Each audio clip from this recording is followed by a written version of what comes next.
Thanksgiving. Clark, stop whispering in my ear like a ghost. Sit your ass down. School was still open, so I don't understand it. All right, what's up, everybody? Welcome to another Juices Loose podcast. So we're just gonna start right where we left off last week because we didn't give our scores for the direct. We didn't answer the question of was it worth the wait, and we didn't talk about Skyward Sword HD, which I do want to talk about more towards the end when we talk about the value proposition in gaming. It's focused mostly on Nintendo, but just in gaming in general. So we basically ran down the entire direct and ran out of time. So I'll start since I already gave my score in my live reaction. It hasn't changed. I gave it a C. For me, it was just too many old games. Yeah, they're coming to Switch. Some haven't been out since the original system they're on. I just don't care about the Switch getting more old games especially if they're not doing anything to them. And then, Mario Golf. It's it's going to be fun to play, but it's not like super hype for me. Not a big game. And then we talk about Splatoon 3 a bit. It's 2022 and I'm just kind of burnt out on Splatoon. I would only buy Splatoon 3 because of the single player. That would be the only main reason I would buy it. So overall, it wasn't terrible. If it was a partnership direct, I think I probably would have scored it a little higher just because as a Nintendo direct that I've waited a year and a half for to get two games, well, 3 with Skyward Sword and then a Smash character. It just didn't do it for me. So I gave it a C. But Terrell, why don't you give your score, and then we'll go up the chain here. All right. I think I was hovering between a B and a B minus. I think I'm gonna hang it around a B. For me personally, I think my main concern was just having a consistent release schedule, because last year was not even close. I mean, it was kind of like Animal Crossing and then Clubhouse, which was like a gap of 3 months, I think. At least here, for the most part, I have something I'm interested in at least once a month at the very least. And then obviously you have the games going towards next year. I just thought overall it was I feel like there was something here for at least somebody. It just depending on your weebiness, kind of hinged on how much you gave a fuck about certain games. And I think if you're an RPG, if you're an JRPG fan, I feel like you probably scored it higher because nothing was really calling to me. I played RPGs here and there, but not really one of my lower tier genres. So what about you, Retro? Because you and I had a similar statement when you said that it was a decent direct, but as a Nintendo direct, and that was exactly what I was gonna say.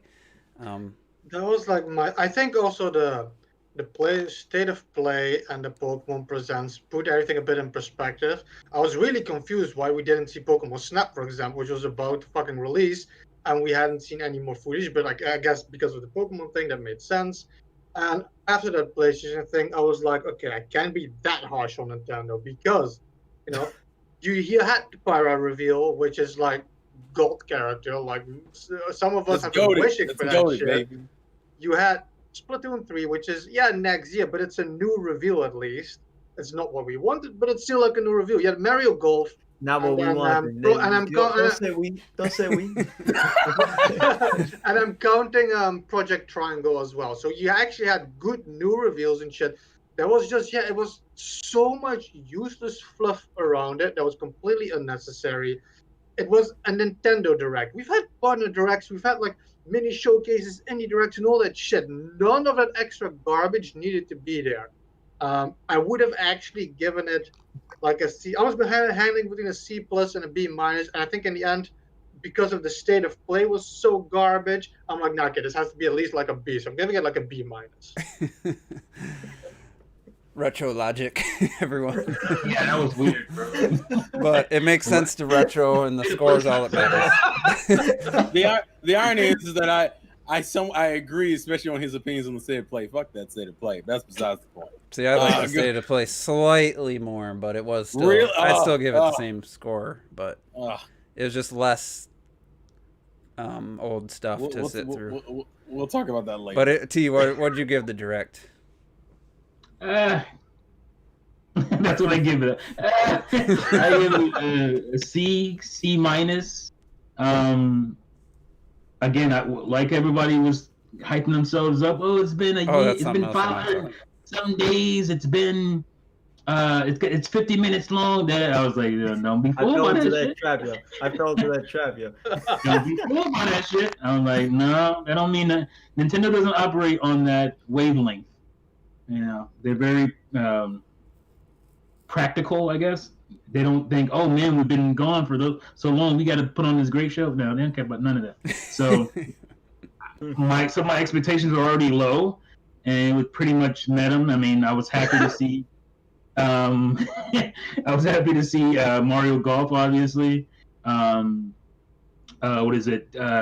Triangle strategy looks cool. As a fan of Octopath and a fan of Final Fantasy Tactics, looked really good. So there was some stuff there for me, and but overall, I was just like, yeah, it was okay.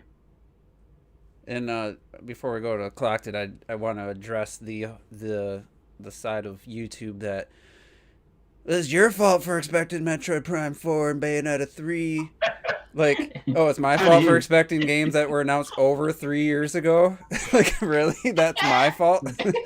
That you thought you'd get an update on a 3 years and 3 months old since the last information on Bayonetta 3, like, and we hadn't had a direct in a year and a half. Like, to me, that's a reasonable expectation, even though I wasn't completely expecting it. I still think it's a reasonable expectation to get an update on a game that's been announced for that long, and we've seen nothing. Yeah, so definitely. I find that kind of funny. But what about you, Clocked? I know you were. I think you were more on the higher side.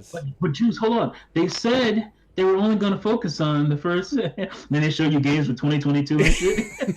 I love Nintendo fans. They were going to do this, but Nintendo always will throw a couple of bones out there that don't fit in what they say, and so when people expect that, oh no, well, whatever. Yeah, that's crazy. That was a crazy thing. You're gonna reveal and show us Splatoon 3 for next year before games that were announced 3 years ago. Whether or not Bayonetta 3 is even coming out this year, who knows? But at the same time, like, if that is coming out this year, then I kind of felt like, it was just weird to me. But anyway, Clocked It. It was bullshit anyway, because a couple of games were slated like the end of 2021. It said so. Yeah. Yeah, there were some. There were a few. Yeah, definitely. But people will use that shit when they can use it to get out of arguments that they should have never gotten into. I think, like Terrell said, there's enough games for the first half that were announced with dates and stuff. It's a solid first half. Yeah. Anyway, Clocked It. Score. Take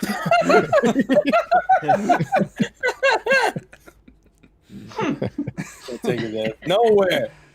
So yeah, I thought the Nintendo Direct, I'd probably score it 10 out of 10. Man, get out of here. An S tier Direct. It was absolute perfection. It's called dry humor. Come on, guys. Oh, he did like it though, right? You did like it. Yeah. So many Nintendo games coming out this year. Oh damn! Got him. Got his ass. Make me choke on my damn crush. To be fair, I did enjoy it. I did enjoy the Direct. There's some stuff in there, that I loved. Obviously, Mario Golf was there. I even got excited about the physical edition of Hades. So that got me pumped up. Oh yeah, that was cool. I did like that. Yeah, it's not often I get pumped up about a physical edition of a game I've already bought. But we mentioned some of the old games, like Saga Frontier and Legend of Mana coming, which I'll be snapping up. And we've had Project Triangle Strategy, which I played a bit of the demo of, and I'm already in love with it. It's very front mission, very Final Fantasy Tactics and stuff. Then you had Pirate and Mithra, which I thought was an amazing reveal trailer. It did get me for the first few minutes. I was like, are they doing Xenoblade DLC? What's going on? And then I was talking to my friend on Discord at the same time, who's not even a Nintendo fan, and he went, I think this might be Smash. And I went, oh shit, yeah, it's fucking Smash. So he got it before me. So I thought that trailer was hype, and I think they look perfect. So I was pretty excited about that. And then I cannot be excited about Splatoon 3. I'm really excited for it. I got high hopes. But yeah, I mean, if you look at it for this year from Nintendo, I mean, I just completely skipped over Skyward Sword just then. Oh yeah. Whoops. We'll get into that, I'm sure. Yeah, we got we got Mario Golf essentially. And unless you like Rob, who's going to grab a Miitopia, which is already out. So Yeah. as a Nintendo Direct, it was not good. But in terms of announcements for me, yeah, I was super excited about a lot of stuff. So gotta wait on some stuff, but some stuff coming out soon. Yeah, it's cool. I enjoyed it. Wait, what would you grade now? I would probably grade it. Truthfully, for me, it was a B Direct. As a Nintendo Direct, it was a D, probably. All right. Okay, good. That's two very drastic. That's two very drastic grades. Jesus Christ. Mario Golf saved it. We've been begging for Mario Golf, some of us, since no Mario Golf would be devastating, yo. since the GameCube. So yeah, that definitely saved it. Yeah. All right, Robert. Finish So, it off. It's A+ because I mean- it showed video games. A+. I mean, hey, look, I really enjoyed it, and I'm like some people would say I'm too open on games. I want too many games, but like there was so many games where I was like, yeah, man, I dig that part. Okay, yeah, I dig that. Okay, yeah, oh that too. Yeah, I dig that. All right, I'll try that. Oh, I'll try that too. And honestly, like it kept going and going, and to me, there was a nice variety of genres and franchises that I want to get into, never got into, and now I'm like, yeah, I would play that, and a lot of it was new. Yeah, you have old stuff, but if we count new stuff, there's a solid amount of new shit that even was first time revealed in the Direct that I'm like, I'm pretty impressed with that. Now, yeah, by Nintendo standards, not a lot of Nintendo games, and that's the worst part about this damn Direct. But if we're talking somehow third party, which I wasn't expecting, I'm saying, I was really impressed. I mean, I genuinely was impressed. I was like, yeah, no, I dig this. It wasn't a ton of 360 ports. You had like Tales from the Borderlands and stuff, but like, I mean, there was some really cool shit coming out, and it is kind of it's within this year. Other than Triangle Strategy, it's like within this year, within sometimes the next 5 months, and I'm like, damn, okay, this is a stacked year so far to me, and I'm like, oh man, I'm looking forward to it. And to me, it was probably like a 7.58. I thought it was really good to great. I really enjoyed it. Everybody's doing fucking letters. He's gonna be like special and shit. Let him speak. Dang. And again, I still thought it was to me, I thought it was really good. I thought it was really good to maybe even great. But the only thing that keeps it behind a few numbers is the lack of Nintendo announcements, which are big. So that's why I take. Does anybody here think they were saving the second half or their after August holiday games lineup, even though the Pokemon announced, the Diamond and Pearl remakes? They always do that. No, that's what does Nintendo have a couple aces up their sleeve, or is the Pokemon remakes? I think so. No More Heroes 3. Like, I think they're genuinely waiting. They're doing like they're gonna wait till like probably I would say June, and they're gonna reveal the September to December lineup, and I'll say June to August because I know how Nintendo is about that shit. You think it was real surprised that the Diamond Pearl remakes, I guess. Yeah. Remakes are like all they're gonna do for Pokemon this year. I'm a little surprised by that. I'm they so got Snap, fucking happy. obviously. Pokemon Snap. Snap. I mean, Snap. That's Yeah, Well, I got his Snap in I mean, April, like, isn't it? for the mainline, year-end thing. I'm happy with that though. I mean, they are taking the They time. need to chill out on the main games anyway. That's my whole thing. Taking the time with Hey, Legends, I'm man. fine with it. I'm just surprised that they ain't trying to. Well, last year they They didn't didn't- have anything other than the DLC plus Yeah, they just had DLC last year. So. Which is great, which means a lot of good things for Legends. Well, you could tell, specifically. yeah. To be fair, they're working on a fuckload. You got Well, the Snap fact that the coming main out, team you got the isn't working remakes. Makes either. Because like within 1 year, if you take into account now, within 1 year, you're gonna get like Snap 2, the remakes, and then like the open world one. So that's quite a fuckload of games. I was saying is that the remakes aren't handled by the main team anyway. Yeah. It's the first time. It's the first time they've actually let that be done by a different studio. I think it's the ones that did. I wanted to say it did. It's Home. It's not. It's not. And I was like, oh, thank God, because my issue is that usually with Pokemon, they have the main team work on the new generation, then they have the second team work on the remake for that generation. And considering what Legends is trying to do, you don't fucking need to split that up right now. You need that whole fucking team to work on that one side. I mean, for God's sakes, I had to get Monolith to help with Zelda. There's no way in hell I believe that it just let them all work on that shit. And the funny thing is, people were mad. The Pokemon fan base is mad at that remake. Just the announcement of it. It's hilarious to me. Because I think it looks. Go ahead. I was just gonna say the remake looked more like you said, more in line with what I would. I'm not even a fan, but looking at the old game to the new game, I'm like, yeah, that looks like an appropriate. They ain't trying to bring it into some like make a 3D game out of the 2D. They just basically. It's not quite to the level of Link's Awakening, I don't think, as far as visually. But there's a couple shots I thought, wow, the water looked pretty good in one shot. It's maybe not the same quality, but it's the same concept. As in, like a frame for frame remake, you just extremely update that shit. I think it will age better as a game in the long run, and people are mad. It's not the 3D spectacular remake they wanted.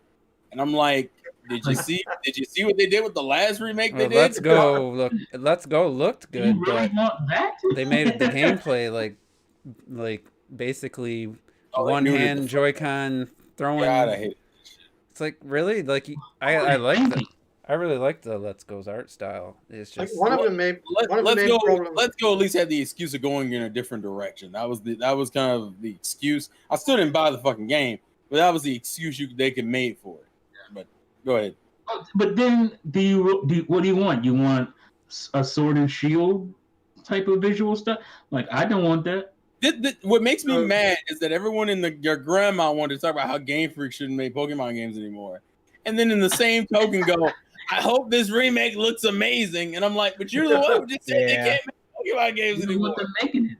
So why the fuck would you think I hate it, bro. Pokemon fan base is hilarious, man. Well, even in Legends, I'm so mixed with Legends. I like a lot of aspects of Legends, but I'm conflicted about others. That's why I was watching your video. I was stunned. I'm like, really? Like, it doesn't, like you said, it doesn't look like it's the new gen, brand new Pokemon game. So I'm like, what are you not excited about from what you've seen, knowing that it's not the main game? I think because I know Legends is very much them testing the waters on that kind of game. Because the Pokemon fan base is insanely fickle about dumb shit. I guess what bothers me is that I hope they take the right lessons from Legends and move into like the new gen with a better mindset. Because my problem is that like I like the fact that they're not banking on new Pokemon to sell a game. Because I think Pokemon's a strong enough franchise. You don't need new Pokemon to sell a game. If they delved in their RPG side of it more, which, to be fair, Legends has the potential to do, I think it could be great. I'm paranoid. I think that's the core of it all. Because in your video, you called it like you're like, well, I'm going to call it a spin-off, but I mean, that's what it is to me. That's what it is. It is not the mainline game. It is, in my head, it's just a completely standalone, separate project. That is, its own thing. Like, I would never even have thought for a second, like.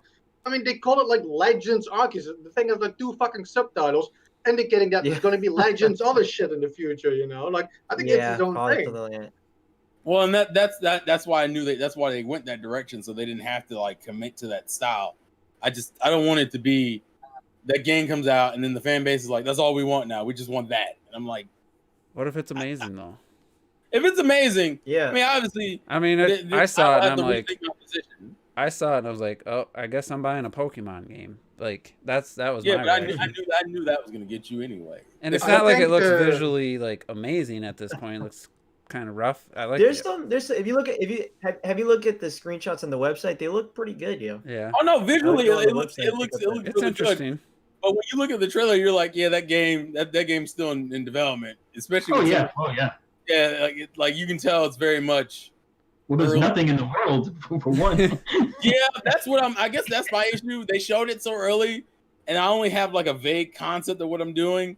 I think I just want to see more of it. I think that's what it is. I don't know, just And like listening to Go people ahead. talk about Pokemon over the years and never experiencing like getting into a game myself, but the thought of just like going out and actually like finding Pokemon in the wild, I don't know what the story's going to be. I don't know what if there's going to be quests or anything related to that, but just the thought of going out and actually trying to find a rare Pokemon in this world, like, and have it be kind of organic in nature is what I'm hoping it is. I'm like, that's exciting to me. But it's like the biggest part of the Pokemon fan base is like what Terrell is. They like the kind of more contained shit that focuses on all the extra characters and have this family feeling, that kind of vibe and shit. And this game is kind of more for like the rare few. Like I think I said this to a friend this afternoon as well. When I was a kid and or like a teenager, when Pokemon Blue came out, the thing that I would have wanted was like, man, I want to be in that world and like hunt Pokemon and explore that shit. And that's what this game is for people like me who wanted to really like explore that world and like hunt Pokemon, not necessarily, like know the last name of every chick from every gym. I think there's three things. There's three things that I liked when I saw it. Is I think we need to sometimes you need to remember what Pokemon is and who your main character is, and you're essentially a young adult hunting Pokemon. So the first when you do see him crouching and stalking and stuff like that, that's great. I feel like that should have been a lot more in a lot more Pokemon. This stealth element, because you are essentially hunting Pokemon. You don't just run through the long grass and wait to be attacked. You're looking for Pokemon, so you want to be hunting them down. I like the fact that they kept the turn-based battle system within the larger environment. I mean, I moan all the time about what they've done with Final Fantasy VII Remake, even though they kept the turn-based battle system. Let's be honest, that's full-on fucking action. So you lose the core of what the game was. Never mind what the series was. Now it's just a slow action game. Yeah, and the thing is, you got a good taste of animation, mostly from what I saw from the characters themselves, and I think that's important for Pokemon games, that you get involved with the main characters, not so much the Pokemon, but the main characters, because if you can latch onto them, then the Pokemon will come along with them. So I'm not like, when it comes to the open world of Pokemon, and I've always had a different approach to what I consider to be an open world. Some Mario 64 I can consider to be open world, whereas I don't consider the World of Warcraft to be open world.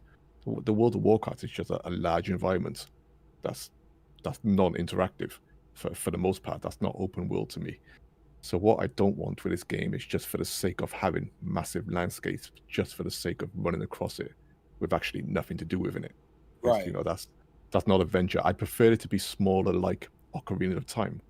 Ocarina of Time is more open world than World of Warcraft, because in Ocarina of Time, small yet feeling big environments, you interact with absolutely everything: trees, grass, whatever. It all adds gameplay benefits. So if they can keep it structured, big but structured, and have your character interact with the grass, maybe hybrid trees and throw a Pokeball from behind the tree and all stuff like this to make you feel like you're the kid going on a little adventure whilst interacting within the world, then that's the Pokemon game I'm looking for. Not some Breath of the Wild massive open just for the sake, even though Breath of the Wild isn't just open for the sake of being open. Breath of the Wild gives you stuff to do in this context of Zelda. But for Pokemon, he's not Link. Your characters are not Link. They're not going to be doing all this battling and stuff with swords and surfing on shields and stuff like that. I think they need to stay focused. So that's how I felt about the trailer. I think it's got potential. You could tell it's early, but that's where I am. And that's kind of where I'll agree with Clark. That's pretty much my position. I'm excited, but I'm just paranoid. I need to see more of it. But go As ahead. it was, they pumped the brakes on the Breath of the Wild comparisons, because people were doing that with Sword and Shield. I remember that somebody like even made a video using like the trailer music for Breath of the Wild, and I was like, stop, just stop. They For did use the Pokemon. camera It's swoop completely thing. completely Yeah. different It genres. did, You know? you feel like this game was trying. I mean, the trailer was trying to imitate it a little bit. It was trying to imitate Doesn't Breath have of the that Wild for a little epicness. bit. Yeah, I know. I'm just saying to the audience, like, don't Yeah, you can. Yeah. I'm with you. don't You can. expect Breath of the Wild or something like that. You can capture the grandiose of Yeah. great looking environments, but they are two completely different genres and play styles of games.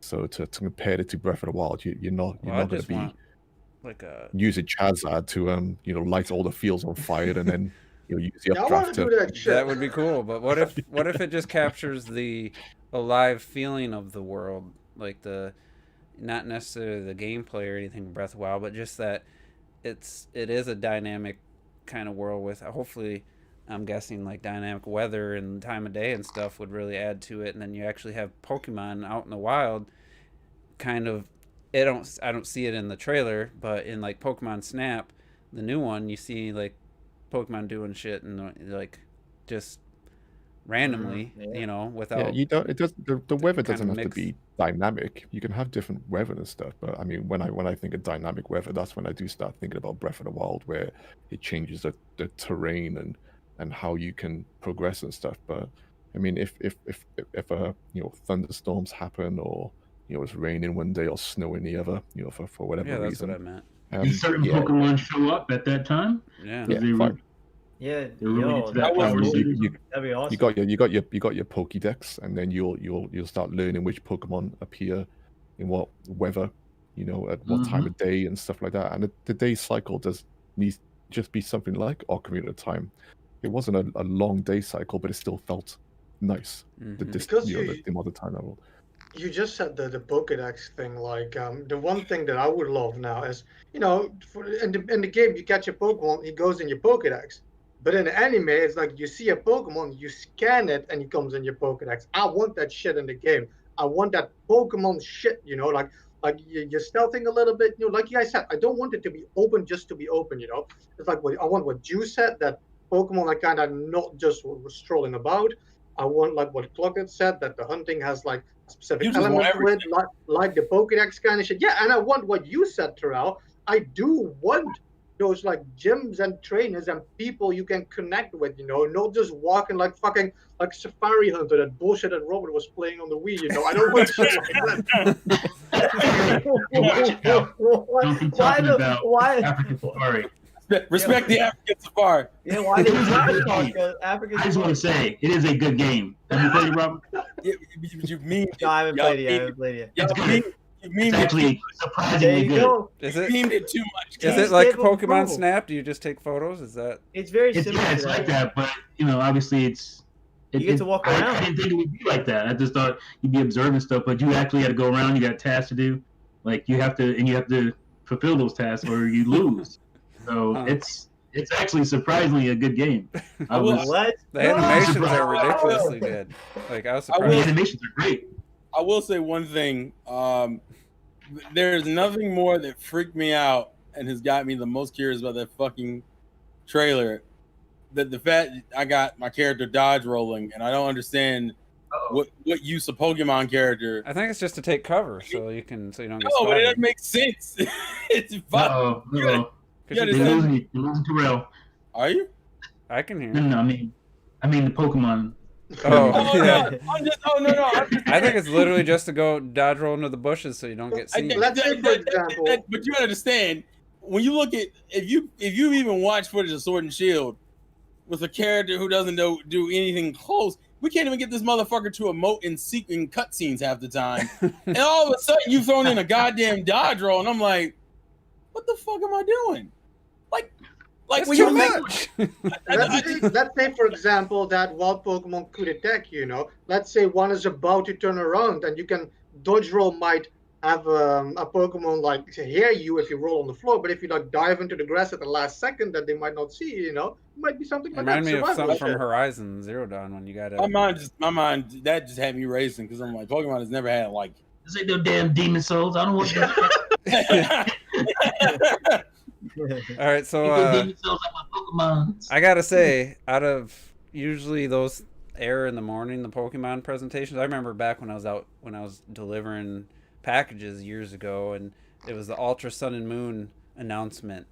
Oh, yeah. And I just started typing. I know, I'm sure Trell didn't love it, but I was like, milking ass, milking the fan base, bullshit. Like, I didn't even realize what, I just thought they were just re-releasing Sun and Moon, like, with some extra content. I guess I didn't realize it was kind of a new story. Well, no, it's actually closer to what you were saying before. It is essentially Sun and Moon with a mildly changed story, a better post game, and a different final legendary to fight. Did you notice? The point is, it wasn't worth the money, and it's something unfortunately Pokemon has done since the first gen.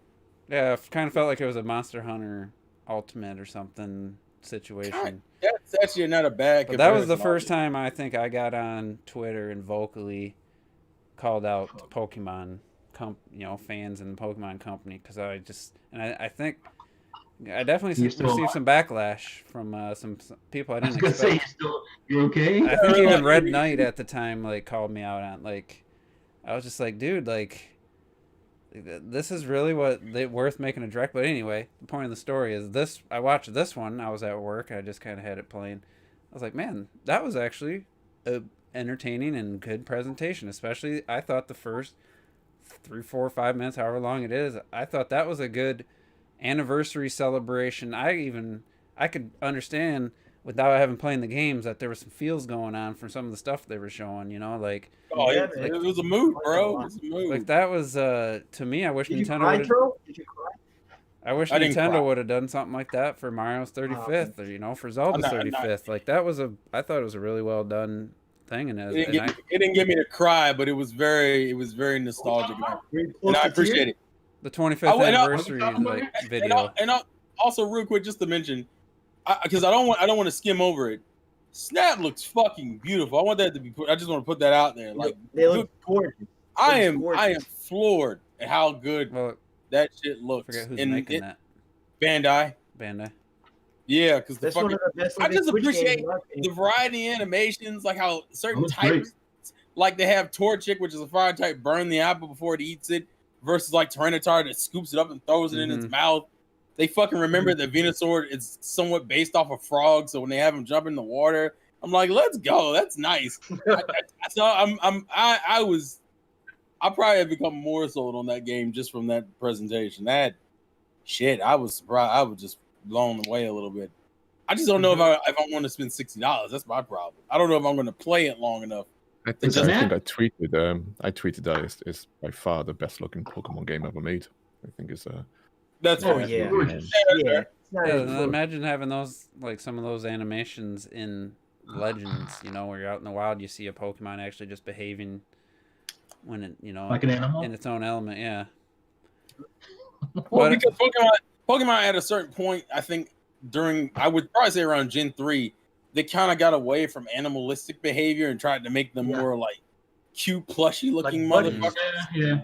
And I think that part of it got lost because once you make them stop looking like animals, it kind of you disconnect it a lot. And I think they've been trying to get away from that, but I feel like that's what you need again in a lot of ways.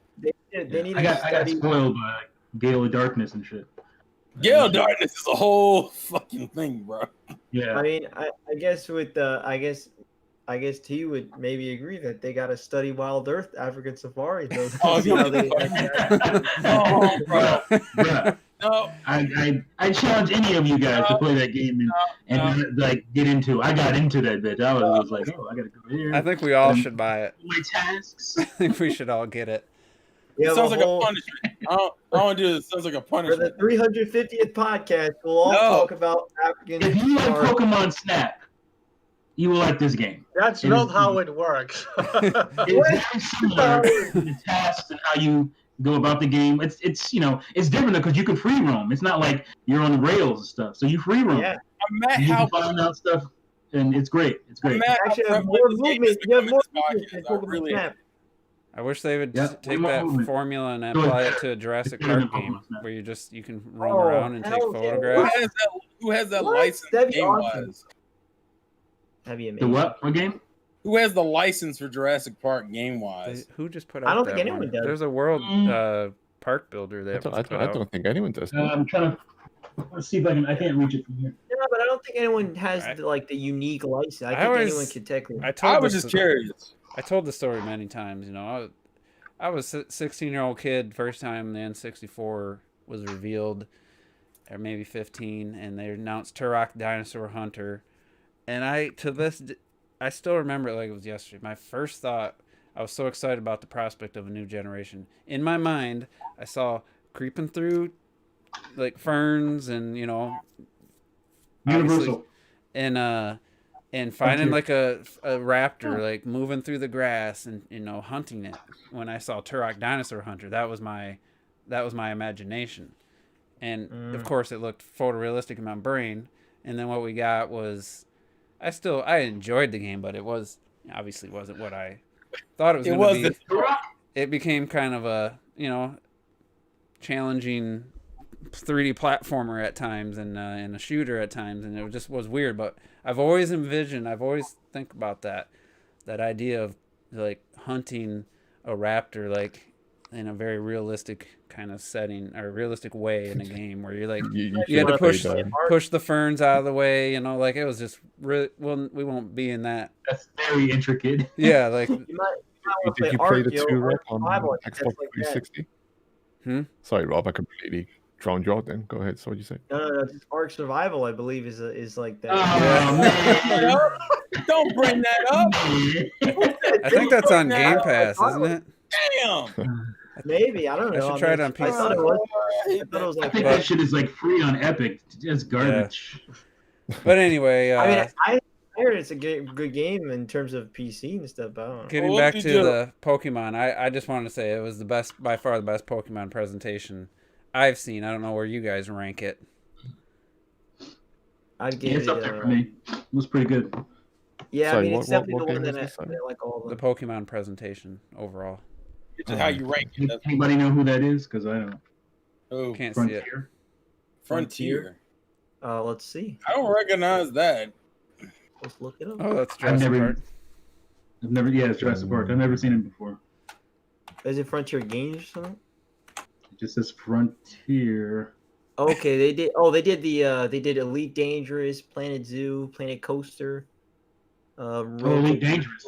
Zoo. Oh, that makes sense. Was that enhanced Oh, for it's not Series Frontier. XT? Did I see that icon on there? Yeah, it certainly is. It certainly is. 4K Ultra HD. All right, so Pokemon presentation. Where do you guys put it? Where do you rank it in as far as Pokemon presentations go? Over the years that you've seen them. It's definitely the best one I feel like I've seen.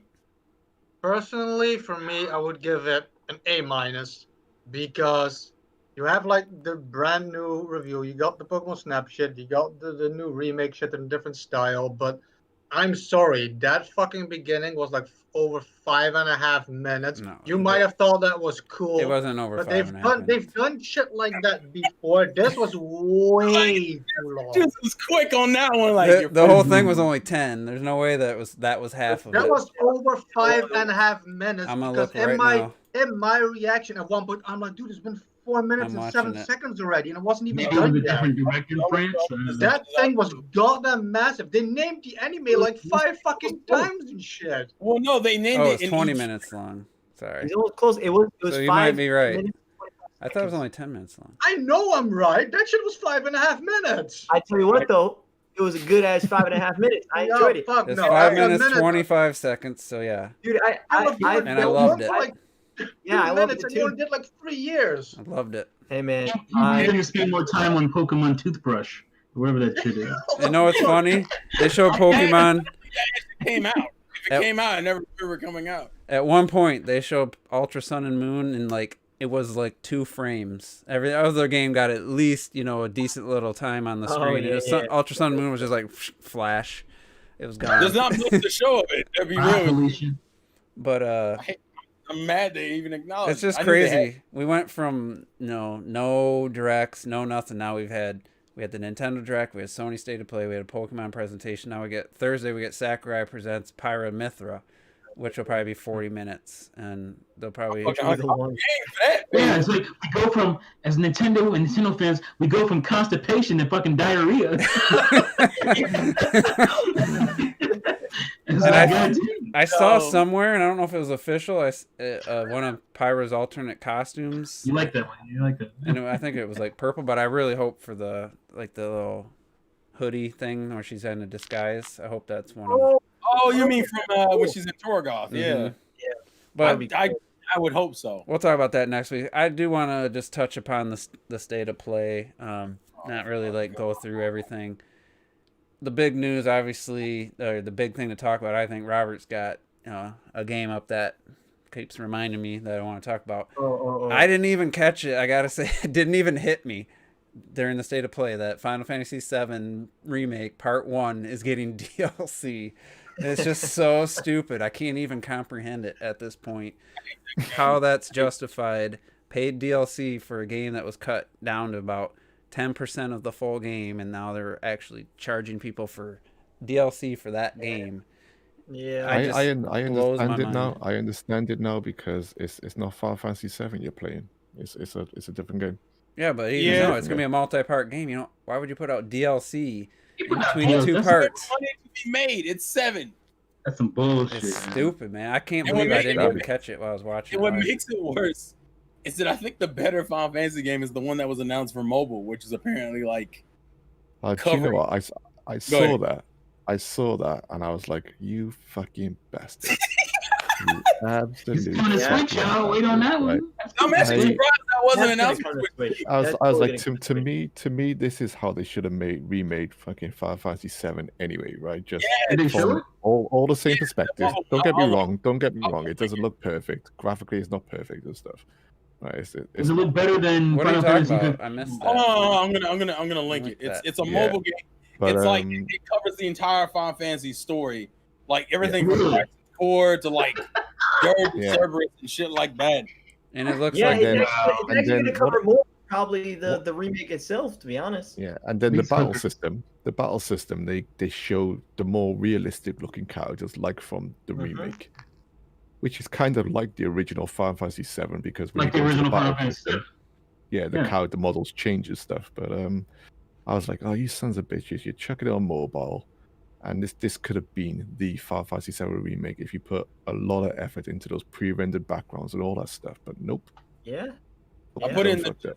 I put in the Dude, Jizzle chat and yeah. I'm gonna put it in the Hangouts. It literally could have been that. It could have been kind of looking like put Bravely this on Default screen here. backgrounds. Imagine like the Bravely Default backgrounds for Final Fantasy VII. Gorgeous. You know, Oh, mean, yeah, that- it's fucking ridiculous.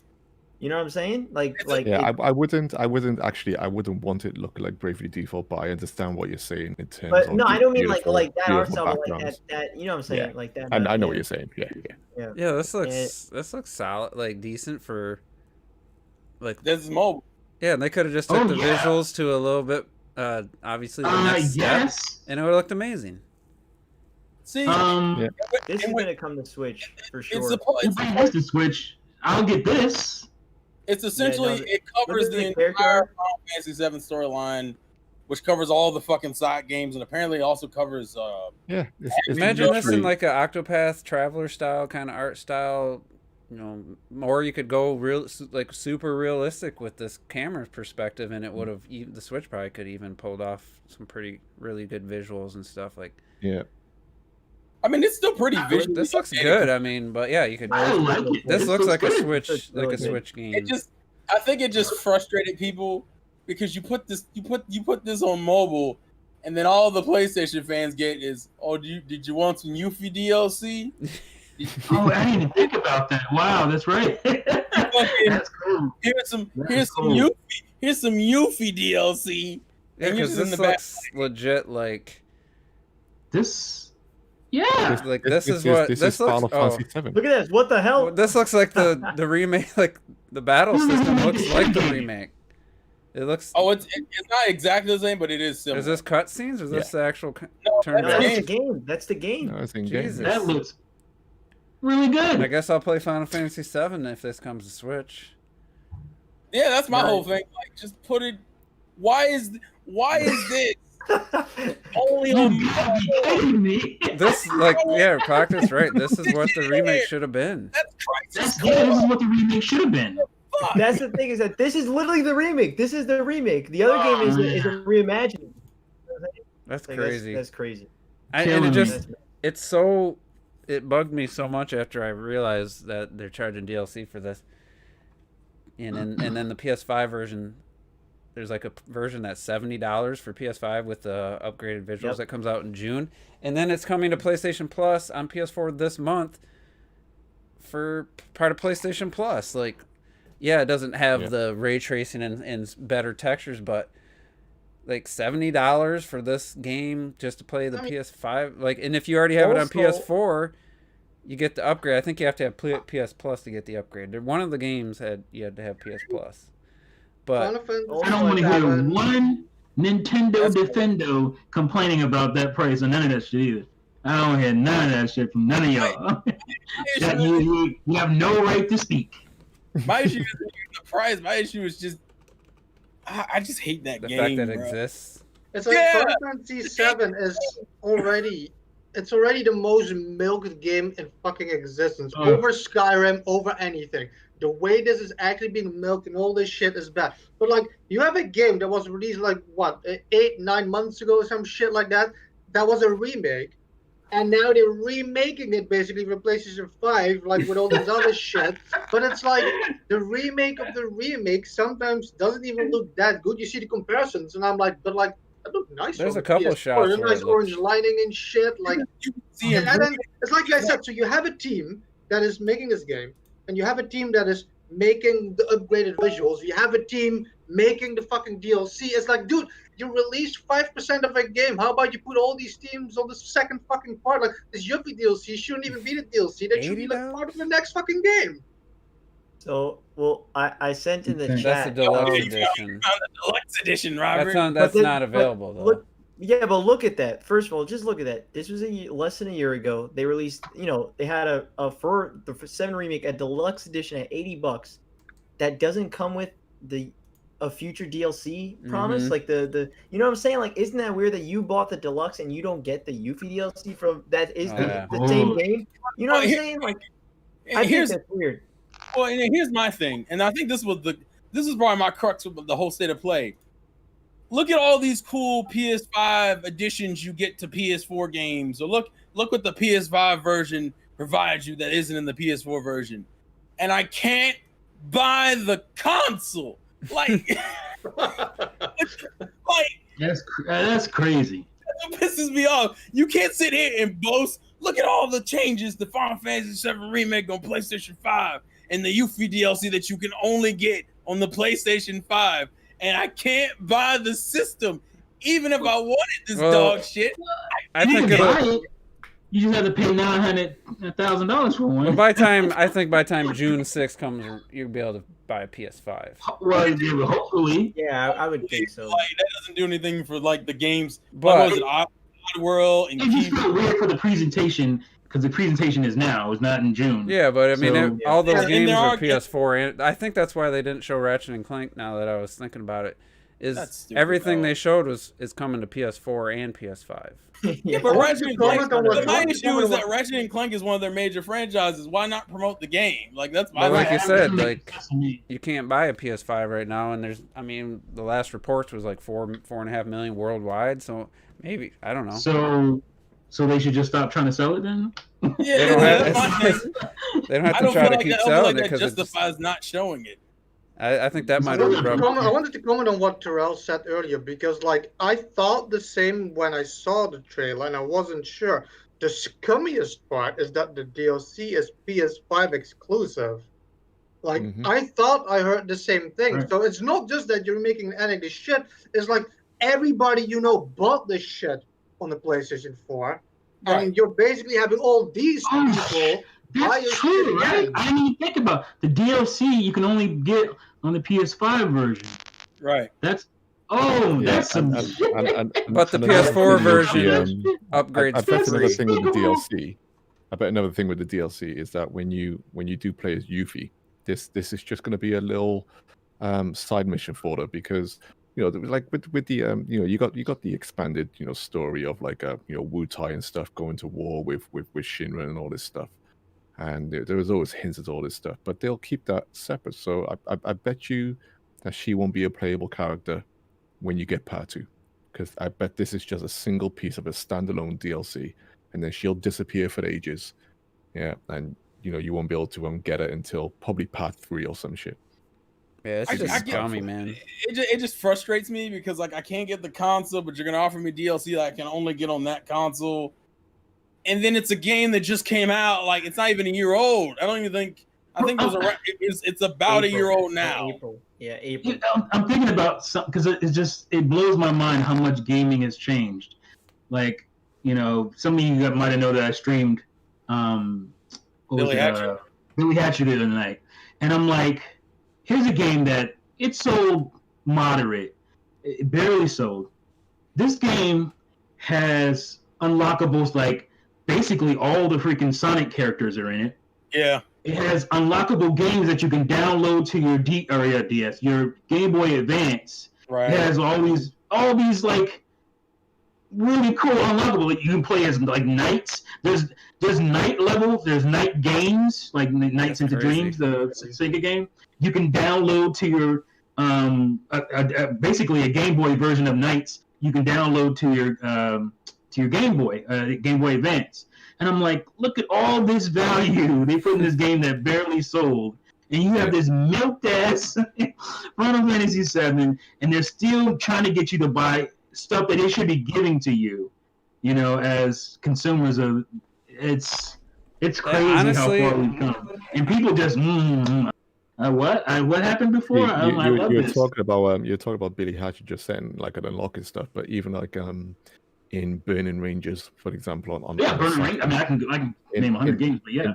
In there, you could actually rescue some of the Sonic Team staff members, and then when you actually found these guys, they'll give you a code, and you can unlock new characters like Elliot, like Clarice from Burning Rangers, from Nights of the Dream, sorry, and all this stuff. It's just gaming's.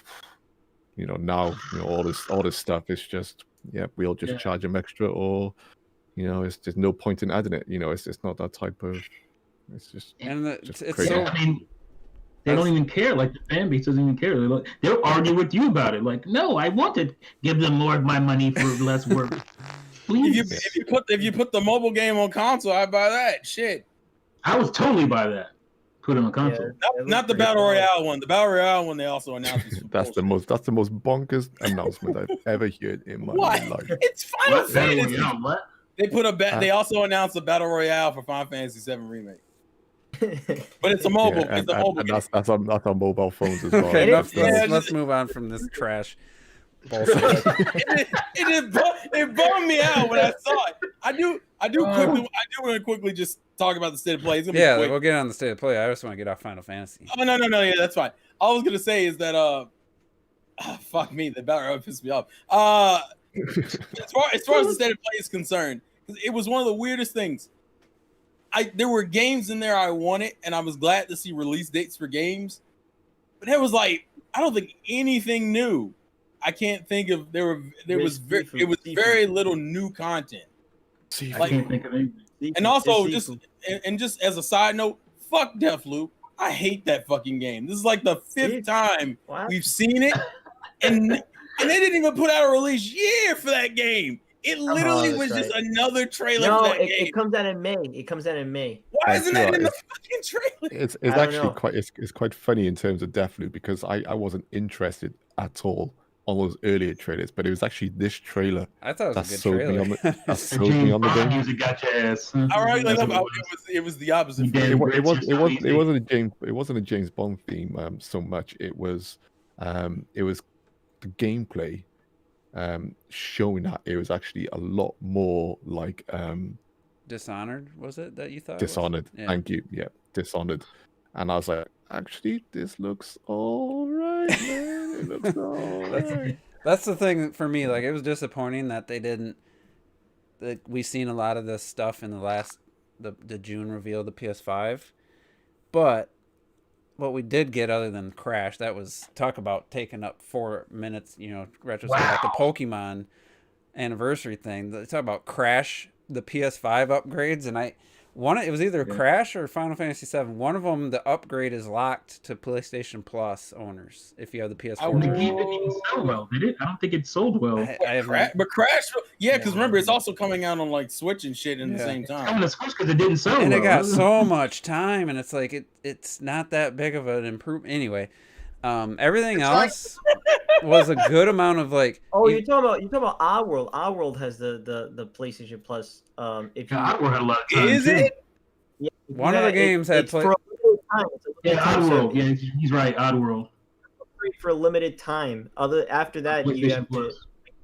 Anyway. Oh, that's bullshit. I love Oddworld. As disappointing as it was not to have like at least some Horizon footage or a new game announcement, they did show quite a bit of gameplay for each game they did show, and I thought Returnal, a game that I was whatever, last time I saw it, I was like, holy shit, like this looks like a day one purchase type of game. I don't know about the, what do you call it, the roguelike style, but the gameplay and the art direction and the setting, like I was saying in my reaction, and the enemy design, I was getting like Control I vibes. I thought the game looked trash, but the actual enemies, what Rob was just saying, the tentacles and stuff, how they were animated and everything, that looked amazing. I thought the gameplay, like, I was like, holy shit, like, I want to play that. Like, it seemed too muddy, like it's trying to do too many things. It was giving me vibes of what is starts with an R on Xbox. Recore. It was giving me Recore vibes. I thought so too, yo. I was getting Control vibes. We all know how Recore turned out. I will agree. I would agree with you. It does visually. It kind of. I don't know what it was. It reminded me of Control. Movements and all that shit she was doing. That's very Recore.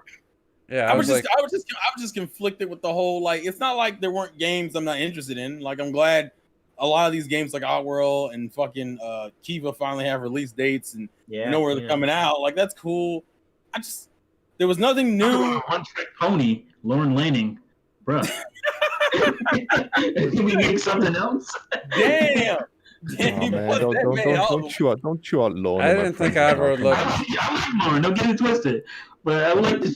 Can you do something else for once? It's been like 25 years of Oddworld, man. Like, I don't know, bro. Like, I guess my other issue is that, like, you have this new console, and as I watch your presentation, I'm like, why did you put this fucking thing out? Just fucking, like, all these games are coming to PS4, and the one where they did show comparisons, I'm like, the PS4 still looks good. Like, I kind of like, great.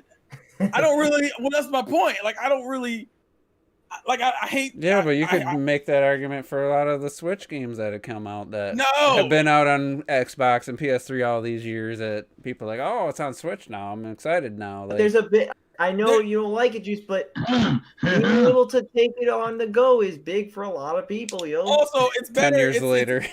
Also, I want to put it in context.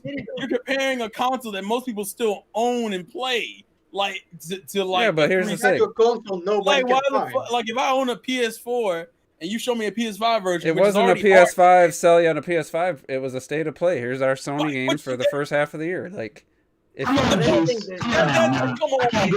you should be happy that they're coming to PS4 if you're interested in the game. Like, you just dropped a new console. People who have it at least would like to see what's coming.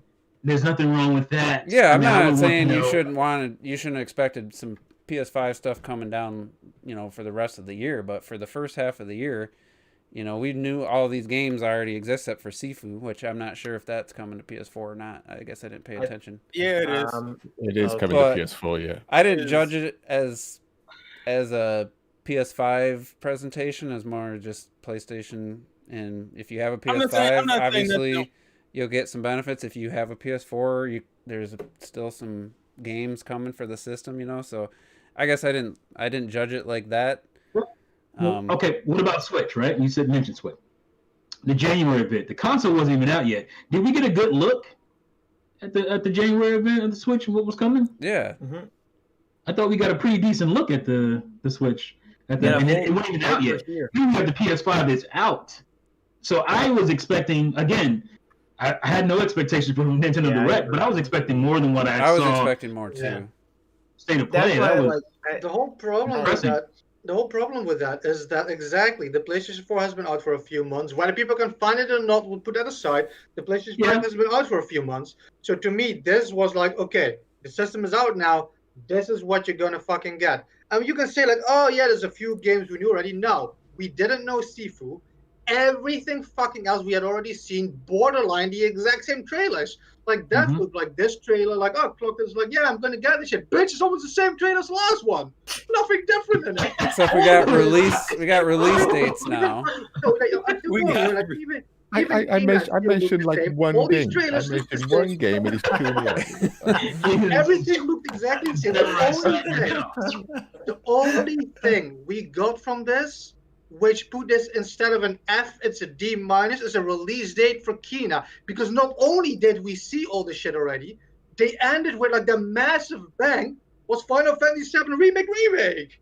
Like that's a big bang at the end. You can't pick up Kena either because they showed us how to fuck all of that as well. Yeah, that's what the state of play was almost a 1-to-1 of what they showed at the PlayStation 5 reveal. It literally was. But that's what I said. Kena was the exact same trailer. The only thing we got was a release date. It wasn't the same trailer. That makes it a bit better. It wasn't the And same. There was ironically enough, it went worse to me because I did not know that it was a PS4 game as well. Yeah, they announced Yeah, that. so last it's on year. I knew it was. And it's on Awesome PC. for me. I'm like, oh wait. It's also PC too, by the It's way. also PC. Yeah. But I will say, whoa. I do have concerns.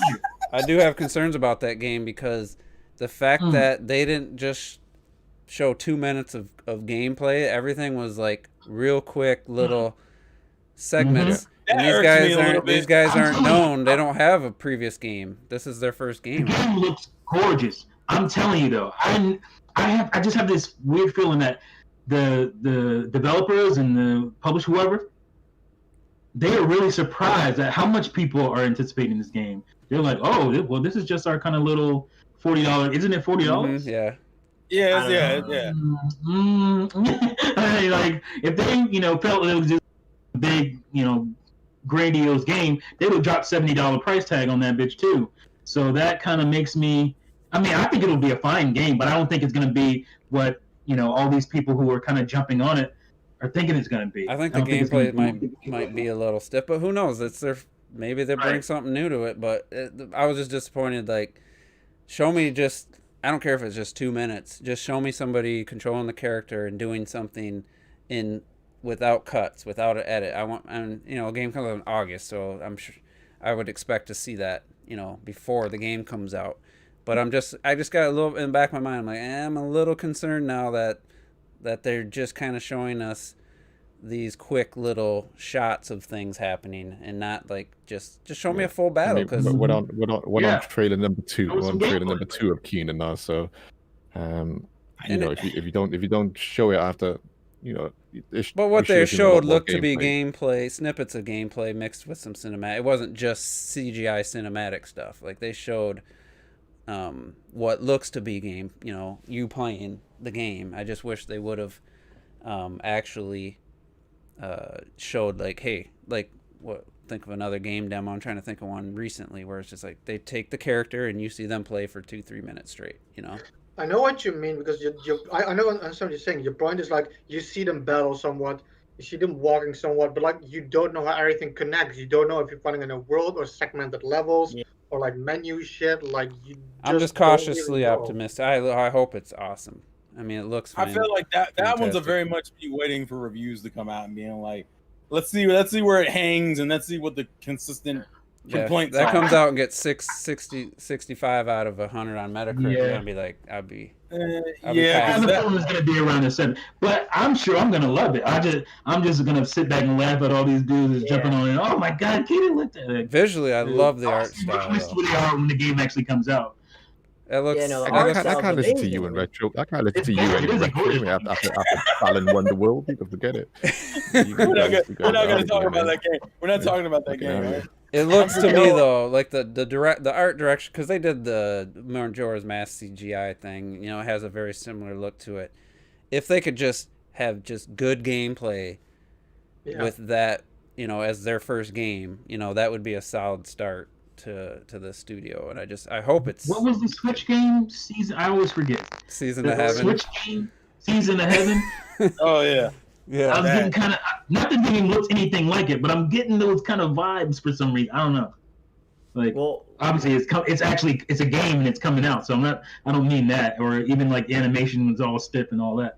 Well, I yeah, just feel like people are super hyped about it, and it's not going to be what they think. Season of Heaven had that ridiculous like Unreal Engine trailer, Yeah. and then later on when they showed gameplay, it looked like fucking Mulaka or some shit like that indie game, you know, all like weird as shit. But at least this game we've seen our second Mulaka's trailer, and it's expected. like a few months out. I doubt they can downgrade it to that level, like what Seasons of Heaven. Oh man, yeah. no, I Correct. I definitely thought the state of play was pretty disappointing. You know, like they had games that I definitely want to play. In fact, I probably will play almost all of them. But the thing is that like it's, hey, like you guys said, it's like identical trailers for almost all of them. The only one that I feel like we saw a deep dive into was Solar Ash, which looks That looks awesome. amazing too. That looks fucking Art super style cool. wise. Yeah, that one. Yeah, Yeah, and I was pleasantly And surprised. the whole movement, how Is you that have the to, like the what- developers from Hyper, what is it called? Transistor. Hyper Uh, Drifter?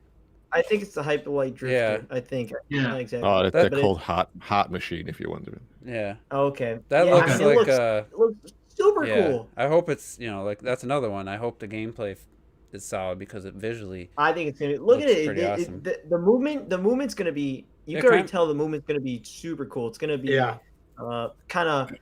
It's gonna be very super fast it's paced. gonna feel great like Ori. You could say. I feel like I kind of that Feels movement very system, looks and very I fluid. And I hope it works. Or I Yeah, hope it think you know it's gonna feel. hope Yeah. that they polish it and it's a good game. I They- don't know they- what. Published by Annapurna, which I mean they do a lot of great. They Mhm. publish a lot of great games. I thought it was gorgeous too, but I am getting a little bit fatigued on that kind of art style from like the 3D indie games. I'm Love it. I'm starting to see that a lot. That kind of that visual Yeah, art style. I do want to say I though mean- is, I probably get the state to play like a C overall. I was happy we got some gameplay of Returnal, a game I wasn't even really on my watch, like I wasn't even looking for from the first trailer. That one, I wish more of the games got like, hey, this is what the gameplay is. You know, this is what kind of game it is. Now I know what I'm looking for. And I wish they did that with like Kana. Would have been sweet to have a nice gameplay look, like I said. And then you know, how many times like I said, how many times we're gonna see Deathloop? I think the last time we saw extended gameplay. I don't know if it was in a Sony When is state of Kana play. coming out? August. August. Yeah. Yeah, but That thing's I gonna guess be they late. still for have me. time, but you would think they would have hipped you to the story or something by now. And, I mean, if it is a short we need game- we need to be honest. You know, we need to be honest here because you know people always, you know, me and T are like super N64 fanboys, and Super. you know we see people coming back now. We see people coming back now saying it had like the worst launch, you know, in history, you know, because it only had 2 games, you know, but you know it's Not for kinda you like, guys. You guys had a pretty decent launch. you know, you guys- but Did you get Turok at launch? Got something. not on launch day, I don't think. No. Yeah, but hold on, didn't Mario 64 drop? it was Mario 64 Yeah, and of Pilot course, Wings. yeah. That was I it. just Pilot wanted the Wings point. in The America. point I'm going to make is that both the Xbox and the PlayStation have not started their generation of consoles. I'm seeing people on Twitter now saying, you know, God, you know, we need some new games because I'm bored of my PS4 games now. I need to use my PS5 for something else. I need to be using my Xbox One as my Series X for something else. You know, they have unfortunately, you know, flopped out of the gates. You know, blame COVID, blame whatever. You know, but it's one of the weakest launches, you know, in video game history. for brand new, for both of them, for brand new consoles. And It's like the N64 had no games; they have no consoles. No, well, that- yeah, but when I say the N, Still just when I happen say to the have one of the most N64 impactful had games of all time.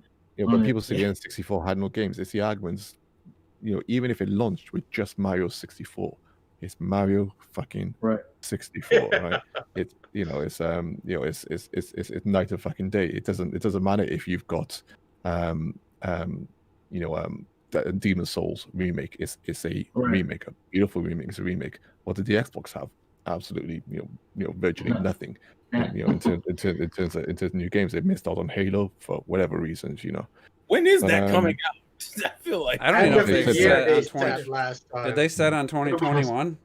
Yeah, This fall. end of the year they said. They said fall It'll be this 2021, I believe. So what this state of play should have been from Sony, in my opinion, it should have all been the PlayStation 5. Fuck the I PlayStation agree. 4 right now, because Yeah. it came out in November. We're in fucking March. We're in March now, and there's not one new game. There's not one PlayStation 5 dedicated game. It's just Exactly. like, come on, you can't be doing that. And like I said, you can blame all the situations and stuff, but we are where we are. And even if you're saying, yeah, but we're getting Ratchet, man, we're getting Ratchet, it's fucking in June. Yeah, I know. You know what I mean? It's just like, By the time the game comes out, you own this console. That's better than November, what's going but on? Yeah, but come on, what the fuck, dude? This isn't about what the other guy didn't do as well. This is about PlayStation specifically. And obviously Xbox ain't got shit as far as making me want to buy a console, other than the fact that I can enhance all my shit that I have already. But I guess there's at least you can do that. But both of these consoles are lacking for being launching and not having killer shit. apps. Killer apps. Well, I read Edge magazine, which you might have heard of. It's quite a prominent magazine in the UK. And they're notorious for their scores, but even for the Series X, I think they scored the medium recently 5 out of 10. That's got a pretty low scores. Really? even as an exclusive brand new horror game, if I know it's always up to you if you decide you're gonna like it or not, but still, it's just like, oh, it's not a good start, if No, you get 5 out of 10s from medium, other than the times where you have dual rendering and stuff, like it feels like I think I said the gameplay feels like a fifth or sixth gen game. Visually, it's like an 8th gen game. Like it's not doing anything. It's very old school survival horror, like tank controls, invisible walls everywhere. You can't even tell where you're supposed to go because the environment looks so good, but you can't tell where the invisible walls are a lot of times. And it's like, did that dual rendering, was that not possible on anything else? Like, seriously, that can't run on a Xbox One? Like, I'd be curious what the actual technical thing is, but The only reason we even are talking about medium is because fucking Xbox flubbed Halo. They didn't launch fucking Halo. They should have just delayed the nobody would console. give a shit if Halo had came out and been good. Nobody would be talking about the medium. That would have been just like, oh, okay, that's a side game or whatever. Well, But that was the they only didn't thing have shit, now we're talking about the medium like it's supposed to be some grandiose game. I don't know why they didn't just delay the damn hardware. I will say the one thing that I will always say Xbox is worse because you fucked up on the one thing I thought they would never fuck up on. When you came out with a brand new Xbox console and you couldn't get one of your most basic franchises you do it's almost a yearly franchise. You couldn't get Forza out. That's what I'm saying. You couldn't even get a Forza? That shit will always blow me the fuck away. Like, I'm always expecting a Forza. Regardless of my interest in the game, I'm just like, I do have to correct clocked it. So we go from too many Forzas on Xbox One to none on the Series X? We do have to make one correction. It might not be any better than the medium, but the Returnal is PS5 exclusive. Like, it's not a PS4 game. Yeah, so that's one game, and that comes out in April. I didn't say that was on the PS4. Returnal. I said What games did I say? No, was on the but they were PS4 as talking well? like all the games are on PS4, and I forgot that one is an Yeah. exclusive. That is an exception. And it I'll comes give out that. in that's April, one. That's one. but It comes out the April. It comes out the same name as Pokemon Snap. I just want to throw that out there. I just What throw that out. game? Returnal, and it might be a 6 out of 10 game, 7 out of 10. I don't know. Gameplay wise, it looks like I definitely want to play it, but who knows with the whole concept. Well, The irony know, with bro. I just wanted to say what Terrell was saying. The irony with the Forza thing is that now people are basically begging for a game people never even wanted to see anymore. Yeah, that's true. That is That's a dark. better Because it's game. gonna be, Forza now. it's not a Horizon. It's gonna be basically they're rebooting Forza Motorsports. It's just called Forza Motorsports, and Well, the thing is, Forza or any racing game makes sense at a launch because they're very easy to look good, right? Racing games are good showcase pieces for your hardware, and that's why it just surprises the hell out of me. You don't have something And the problem with the Forza Motorsports, because I bought the first one. GTA as well. Like, what the hell? I bought the original day one on 360, I believe. And then I played, I want to say 3. And it was the exact same tracks, just looked better. Same cars, just looked better. There wasn't any new, like, real new mechanics in it. It was just the same game. And I feel like Forza's, other than some new tracks that have been created in the world, that the new games have, like, to me, Forza Horizon is the franchise I care about now. Forza Motorsports is almost like Madden. It's almost like you're just playing the same game again, yeah, but it looks better. You know, it's like that's just so not exciting for me. But Forza Horizon 5 gets announced. But And I'm excited. Is motorsports based off real life tracks and stuff? Is that what? Yeah, it's very super sim. And then now with the Horizon series, they are using real world Horizon's locations. Yeah. But they're more just open and just a bit made up in terms of the open countryside and stuff like that. well, I think it's probably it's one of the biggest changes to racing games that we've seen that we've ever seen. You'll find a lot of racing games now, the unique track designs of old, like the Ridge Racers, like the F-Zeros, Yeah. like the Outruns and stuff. Those single designed unique courses, to drive around in those loops. Those are virtually gone for the most part now. We either have open world cities and countrysides which you drive over with checkpoints to reach, blah blah blah, or we have real life, simulated tracks and stuff. So, maybe that's one of the problems. Is we need a bit more originality in track design. Yeah, that's why Horizon stands out, because it's kind of based on a real world setting, but when you do a race, I mean, it's just it's whatever they want to put. The two yellow things you have to go in between. You can go from the road to the middle of a field, and the tracks are completely unique in this bit, open area. And some of them are really, really stand out. Others are just kind of, you race them and you forget them. But there's some just amazing spectacle moments. And I went back to play Forza Horizon 3 in Australia, and it didn't have the visual variety of the setting. It didn't grip me as much, and they made some improvements to the game in Forza Horizon 4 where I didn't get as much out of going back to 3, but I am looking forward to Forza Horizon 5, which will probably be, I'm going to guess, 2023. I think I was a bit burnt by as much as I enjoyed them, like Burnout Paradise and Need for Speed Most Wanted and stuff. I think I was a bit burnt out by we're giving you this huge city, and then you stop at this traffic light, and then you race down these random streets to get to this set of traffic lights, and that's where I felt like I didn't feel like I was racing on a track. I just felt like I was turning left or right down the streets that they just made up, and then there happens to be a ramp by there, or there just happens to be a tunnel, by there and stuff. There was nothing. I don't remember a single race in Burnout Paradise. I don't remember a single race in Need for Speed, Most Wanted and stuff like that. So I'm kind of missing it's like if you play Daytona, 2, for example, or even Daytona, you remember that first circuit with the Sonic thing on the wall and stuff. In Daytona 2, you remember going for the theme park and the giant pirate ship swings above you and stuff. You remember all these unique, well-crafted courses. So I think that's kind of what I'm alluding to, really. Just maybe that's a bit of an issue with the repeated franchises. Yeah, especially when you use realistic tracks, and it's just this. You just memorize the tracks, and they're the same, but they look better each time. So Well, I was gonna say that I mean, I was definitely looking forward to more actual PS5 games, like at least one new thing, like one singular Sony game, and they were like, no. Oh, we don't Rob, do that here. and now we know that they've closed down their Japan fucking studio. And the I fact saw that they that. closed I saw down that came is out the just same day. Yep. That was so bad. It What is was the last almost for me game? now. what For was me the now, there's almost zero reason to own a Sony console. what for was me. the last I game don't- that the Japanese studio put out actually?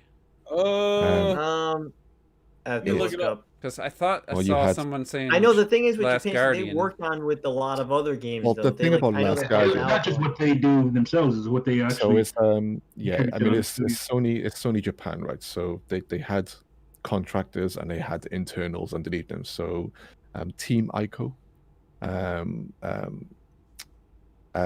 was almost like a contract studio, where they made these games and stuff. And then you had Sony Japan who did work on stuff like Ape Escape and Gravity Rush and the Puppeteer, and all this stuff. So I looked up. There's 2 games I see. Astro's Playroom. Astro Playroom is one of them, that was Sony Japan as well, yeah. and apparently they helped on Demon Souls, at least from what it. Well, they're they included. must have helped out on Astro's Playroom because that's Team Asobi. So maybe it's Well, they that's a helped part out. of their. That's a part of Japan. This Japan studio team. It's Really? Sucks Oh, 'cause a lot of man. people- Dude, everybody that that's plays that tragic, man. What the fuck? Everybody who played that said, "I wish this was a full-fledged game." Oh Basically my god, every that's review. tragic. What the hell are you kidding I me? don't under. Oh, I was gonna ask Clock that you saw that they said the Bloodborne developer left from Yeah, Sony. he's gone. He's And gone. I was like, yo, you ain't gonna work on a sequel or nothing. Yep, he's gone. So it's like, what do Bloodborne you? dude left? I thought from Yeah, It's like software. yeah. literally, Sony has left Japan, and now for me, That is- I think it's evident now that the West has taken over both PlayStation, and obviously it was always with Microsoft anyway. Yeah, obviously. So all we have left is Nintendo, and even Well, they're not doing half the games we fucking want from them. So It's- we Well, they look have at very, we look at third we look less at third party. competition now. Yeah, They're we look saying at in the chat third-party that studios. team is they're They- keeping that team, Robert. That's what I just- Rocky says. Okay, so I don't understand. they're- I just don't understand why though. Like, how it can't be that bad for Sony in Japan for there to just be like, fuck it. Like, None like- of the games. No one. They no stopped one- no caring one- some no time one ago. bought the games. I think. I mean, even Bloodborne. I think it must have done about 3 million. Maybe I could be wrong. I don't even I think thought that From big sales Software numbers. made that. yeah, it's from software. Yeah, I but thought. they work with Sony of Japan. It's Oh, okay. Yeah, that's You why know, it's it their wasn't- IP. yeah, that's it why. wasn't completely internal with them, but they work with them. But you loved Gravity Rush, Juice. I do, even though I haven't completed it. But Oh, that's- that's I know- gone. But I It liked didn't- it. it I mean, didn't- it's not like it's it like I didn't- really it need a didn't third. sell. Like I'm like itching for a third game after See, 20 I hours of that think, one. But see, I'm in a completely different ballpark. I'm in a let's get another Gravity Rush, because what else you have coming from Sony that's anything like this, Absolutely. Well, it's not even about like get another Gravity Rush. It's about them making another game. Just them making Something, anything else yeah. they want to do. Now you You just know? lose that opportunity in general. It's not even a. It's not a question of when. It's a question of never now. Or just getting games like Gravity Rush. There's not much shit out there that's like that game. Well, It's it's I was because- saying, I was Go ahead. no, I was just saying, I was hoping, for after the PlayStation 4, my big thing is I just want more variety from them, from Sony. And it looked early on, they're releasing Sackboy and Astro Yeah. Playroom built in and Ratchet and Clank and stuff like that. And it's just like, all right, well, maybe they're doing that, but then when you hear this, and then you look at the future, and you're like, and you don't really know much about the future, it's like, I don't know if Sony really is changing up their ways for PS4 yet. But And yeah, it's not even just variety. It's diversity of cultures. You know, I mean, Yeah. at the end of the day, we had a Western studio make a Japanese samurai game, and everyone praised it to the fucking sun. I was just like, you know, Hey it's man, other than like, me, fuck, you know, I'm what's Oh, Robert hates that game. We've been through I this. don't- it's not that it didn't I don't deserve hate it. I don't hate praise. it. Yeah. It's not that it didn't deserve praise. You know, I'm sure it did, but it's just like Not really. Doesn't deserve it just you know, you can't. It'd be like that same team, you know, making a team about some African, you know, family conflict or something, and and there's no black people involved. It's just like, you know, the thing is, when you bring different cultures, you get different feels of games. That's why The Witcher felt so good, because it's from a European type of country, type of studio, who can get a better feel for that type of, you know, thing. And you know, it's why Japan always felt so different, because Japan has its own complete unique flavor, complete unique flavor, and you can never replace that by any other country. You can't do it. The thing that's weird about it is, like you said, like Sony had two identities. You had like that Western identity with like the games we always say that all kind of look exactly the fucking same, and then and I enjoy some of those games. But you had that weird, quirky shit. You had the Ratchet and the Astro and all that kind of stuff, and the Japanese games. The weird thing about getting rid of all the Japanese stuff is that it doesn't work for Xbox. It's not working for Xbox. So why would that be your decision to be like, yeah, let's do what they're doing and just westernize the whole shit? Like, it just makes absolutely no sense. It's like Rocket said, if you remove that aspect and then you make a fucking samurai game, it's like, yeah, but that doesn't really work. And that, because then you're just gonna have all the westernized aspect that all Sony games already have, and then just drop a skin over it. You know, and and the funny thing is that Xbox during this generation, I think this is the most they've tried to get that Japanese audience. I think Xbox actively tried for a good chunk of the Xbox One generation. Yeah, because Kingdom Hearts 3 trailer dropped at E3 for Microsoft. And they put money in it. They put I think the Tales game, didn't we see that in Xbox's I got the Yakuza games. Yakuza, yeah. They've actively tried to get the Japanese Fantasy Star Online. Yeah, exactly. They've actively tried, and it's just like the Xbox fan base is too Americanized to just touch it at all. I kind of feel like the Series S will do probably better than the Xbox One entire life in Japan. I don't know about the X, but I think they went a smarter choice, putting that small box is going to be more appealing than the giant PS5 to a lot of Sony or a lot of Japanese gamers. They like their low power consumption, small devices, because they're just very cramped, and they have lots of they have small homes and not a lot of room, and they don't like big things. And I think that's what hurt the Xbox originally, was how giant the thing was, how giant the controller was, and that was just, they got off a bad start. Very console. That's what it felt like. Yeah, Xbox. I mean, it's just. I mean, as soon as Team Ico went for me, and they went ages ago. They went with Last Guardian. I just thought they went ages ago. I was gutted, but it's not even. It's just the feel of Sony as well. Now, when Sony first came to the market, I hated them, but then I grew to love the PS1. But Sony were Japan back then. They were Tekken. They were Ridge Racer. They were Far Fancy. They were all those big Japanese names and brands pushing the PlayStation brand. Then you had a sprinkle, Metal Gear, Konami. Then you had a sprinkle of Western stuff, where there was Tomb Raider, and Crash Bandicoot and stuff like that.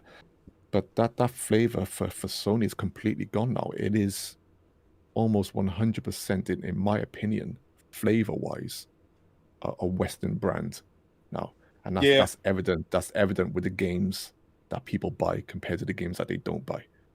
And we know the Gods of War sells. We know that the Uncharted sells, and the Last of Us and stuff like that, and the Horizon Zero Dawns and Spider-Mans and and all this stuff. That's what sells. They know that's what sells, and that's what they're pushing. It's interesting that they say that, but even though it was remade by a Western studio, you know, they come out of the gate with Demon Souls remake, which is That's such a weird choice. A very Japanese still kind of feeling game.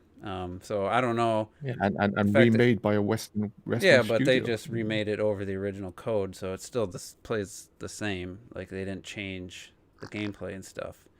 I just thought it was. But I just think it's just weird that I don't know what the future holds for their games, the game releases and stuff. But they still get all the Japanese third party games. Like there's not even a question. No, it's not about them not getting. I mean, there's still Tekken. There's still all this stuff there. You talk about the feel of a platform, the inherent nature of what that platform was. You know, you can capture it with Sega, you can capture it with Nintendo. You know what it is with Microsoft from the start. They were Halo. You know, they were all these Western types of games. They weren't Japanese. They're trying to get Japanese stuff, but they were a Western feeling console. When Sony came on the market, they were Japanese. They were Japanese for the flavor and the taste and all those games that they pushed, and then everything else just came extra. But I mean, if you know, it's I mean, that's all I just how know feel. is I didn't like a Sony console to the PlayStation 4, so that tells you what what the flavors I like. You know the irony. What tripped me out for the longest time, Sony was like that console, and the reason why was because you could get everything on that bitch. There was really nothing. Everything console. Yeah, there was nothing you couldn't get, and then on top of that, they were also pushing media like a motherfucker. So like, oh, you can play DVDs on it, listen to music. Oh, you got Blu-rays, you can watch Blu-ray movies on it. Like when you, I don't understand when that shift happened. I want to say realistically it was around the PS3 in my mind, in a lot of ways, but it just.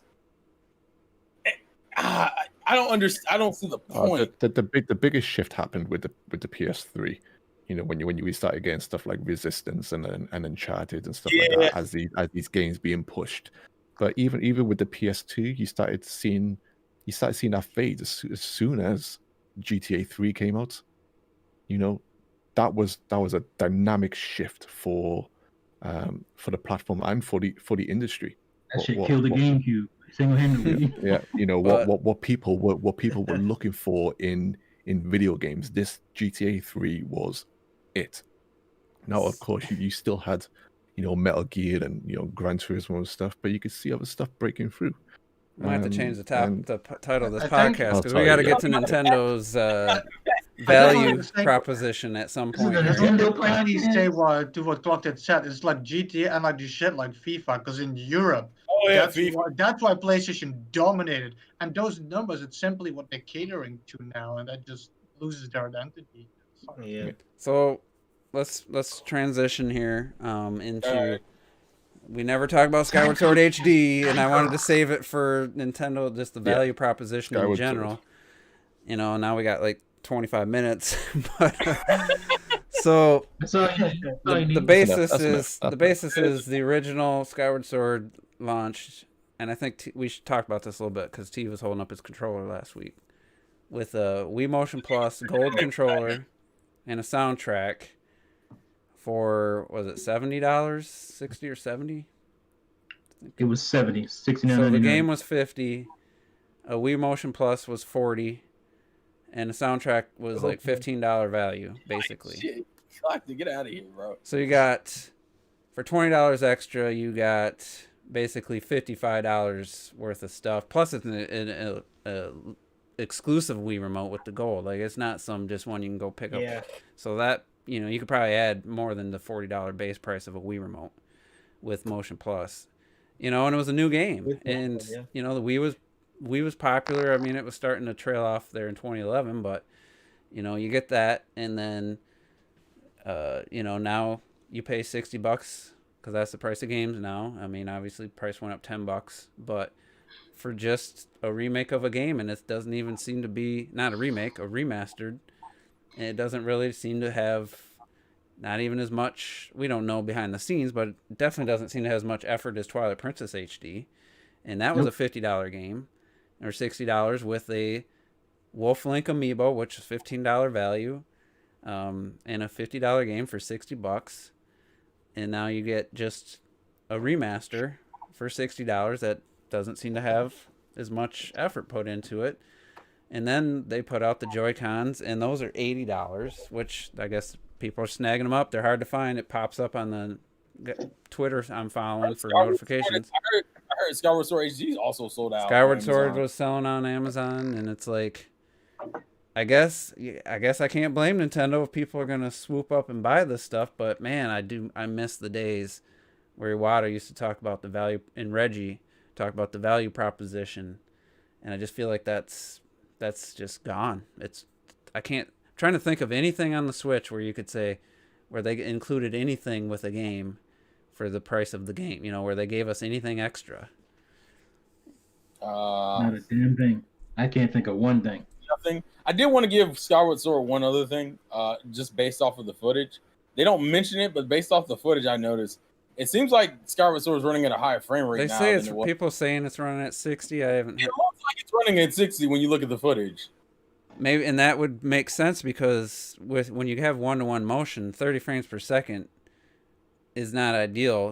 With VR, they got 60 is the minimum, to make VR look decent. So maybe that was their way of making the sword, improving the sword combat. It should be running at 60 at least. This shouldn't even be a contention. Like, this should be. I know, and I think that's probably why the visuals aren't as drastic, because they had targeted that 60, which, I mean, why would that affect the visuals? I mean, because it was a 30 frames per second game on Wii, and now they double the frame rate. I mean, I guess that would be asking. Oh, you mean they don't have enough power to do much more? I'm thinking that they, the frame rate being 60, it being a lock 60.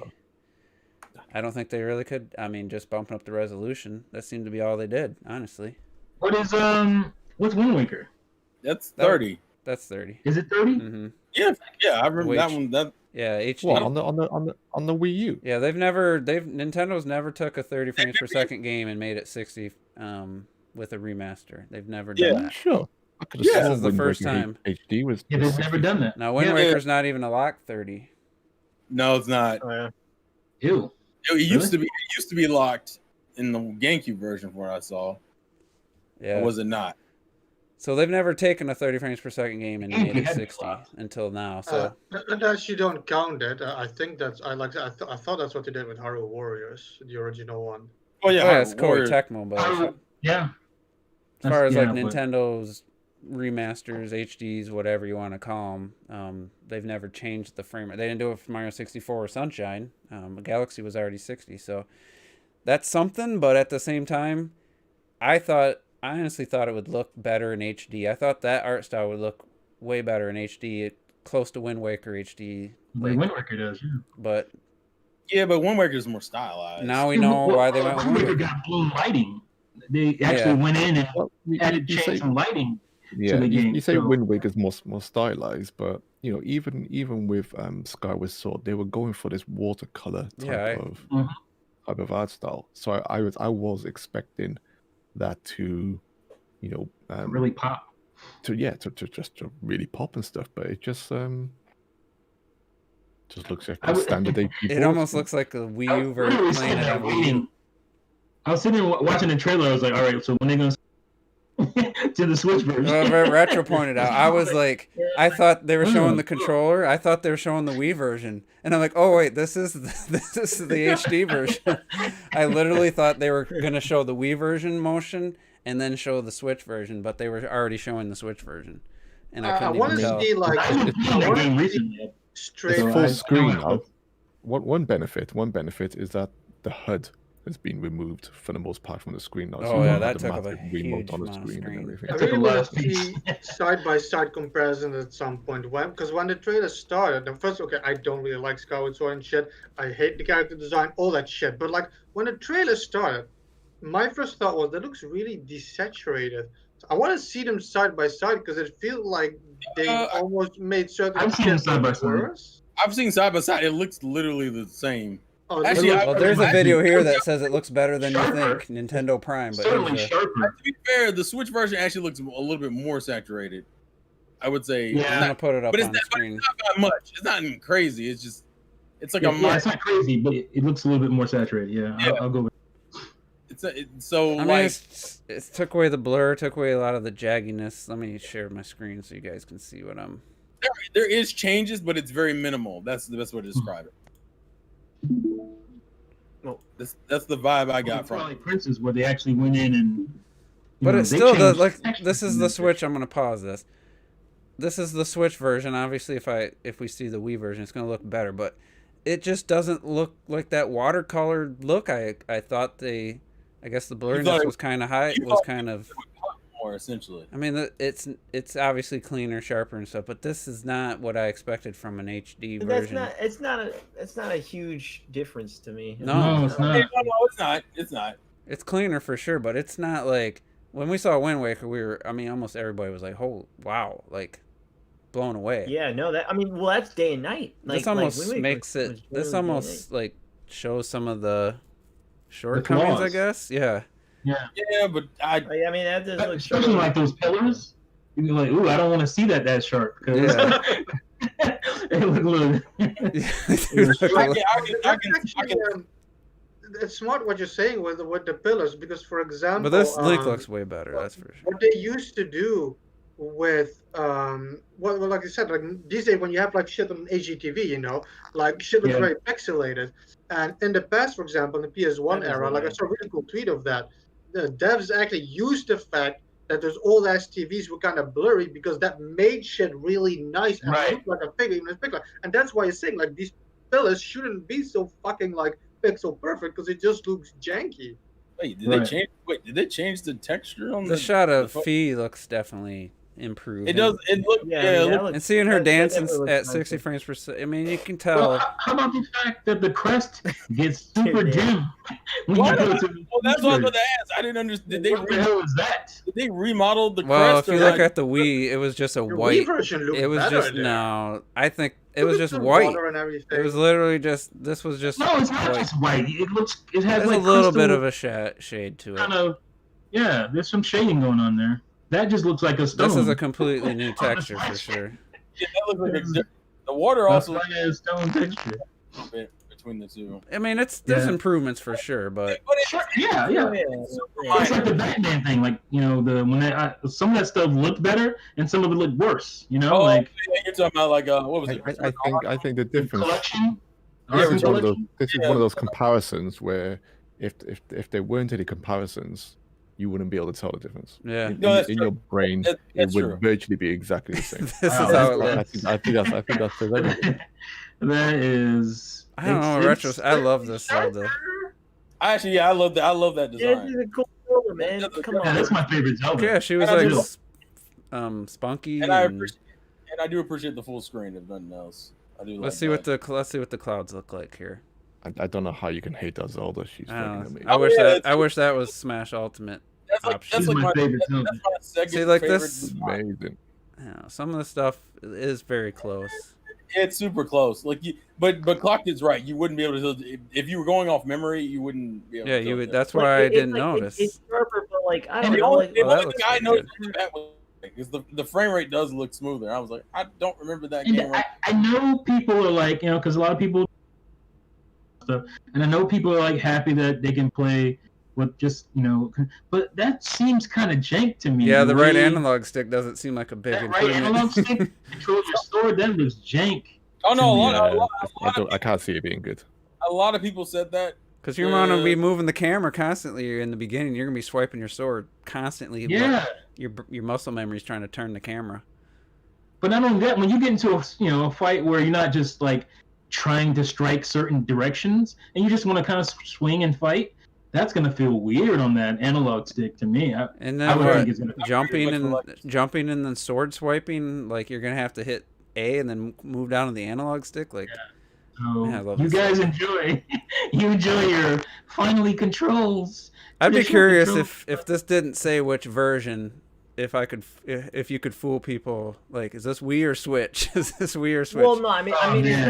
not. If you I didn't, think like, you if I tell just showed you the this difference. photo without showing the next one, I wonder if it'd be Okay. just so And obvious. to me, that's a better. That's like a better this right here comparison. is pretty obvious. Like, This one here, like, but anyway, bring back Chica. Punky Nice, Brewster. what show is this? That's gonna fail. what are they doing? What are they?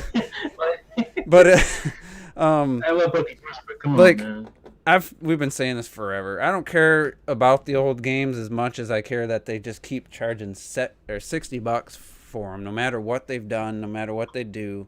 And I know, it's selling well on Amazon, and it just makes it even worse for me that people buy this and they're like, "Oh, I've been wanting to play this." You know how many reaction videos for the Direct where people are like, "Yeah, I just never got through Skyward Sword." Even Nintendo Life, is it John, Yeah, the guy that- from Game Explain? I saw that and I was like, I just never could man. get through it. I just didn't want to do all the swinging, so you're gonna still do the swinging, or you're gonna use the right analog stick. But I mean, Yeah. to be fair, remember how Anuma kind of like set it up. He was like, I know everyone kind of gotten into the Breath of the Wild mindset.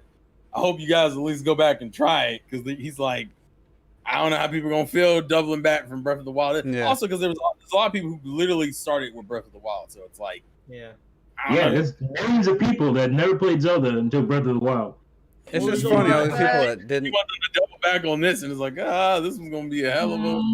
That whole segment when he was like, we took a lot of elements from this into Breath of the Wild. I'm like, bitch, don't try to sell people on Skyward Sword like Breath of the Wild just because you have a stamina stamina. doesn't make it the same fucking game. Yeah, that doesn't make There's it like Breath of the Wild, bro. there's like one area in Skyward Sword where you can jump off and he uses a little thing, and but he says it in this like voice-off where people are gonna think like you can just do it all the time. Can and you shit, only like, do it when you're Like, fighting he was in in a hostage prison? video on that part. It was like Nintendo was standing back, like, you better say that shit, bitch. He was like, all right, it's like Breath of the Wild.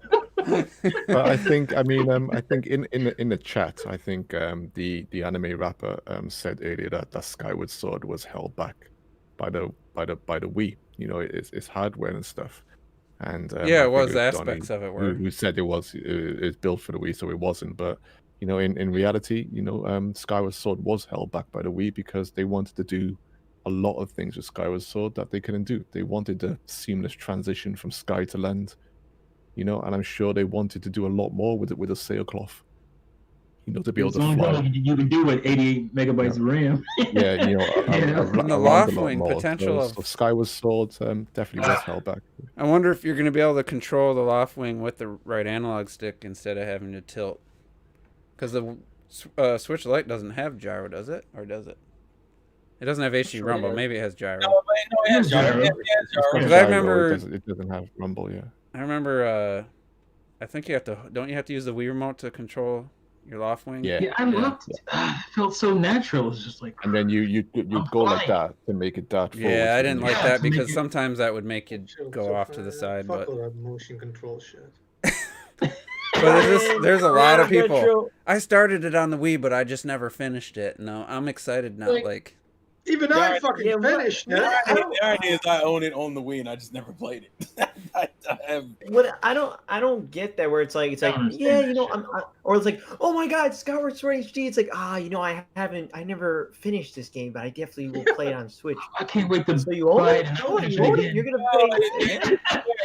I That- started. Robert, I look at that as like a back catalog thing where it's like you started it and you just You got couldn't. to start over too if it's been that long. Yeah.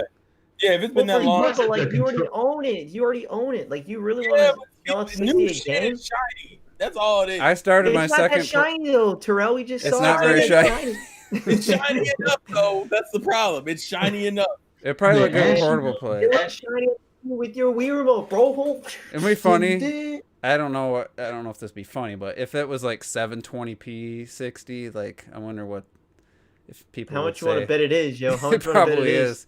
But I started a second playthrough because I enjoyed the story, and I enjoyed the first playthrough, and then I started a second playthrough.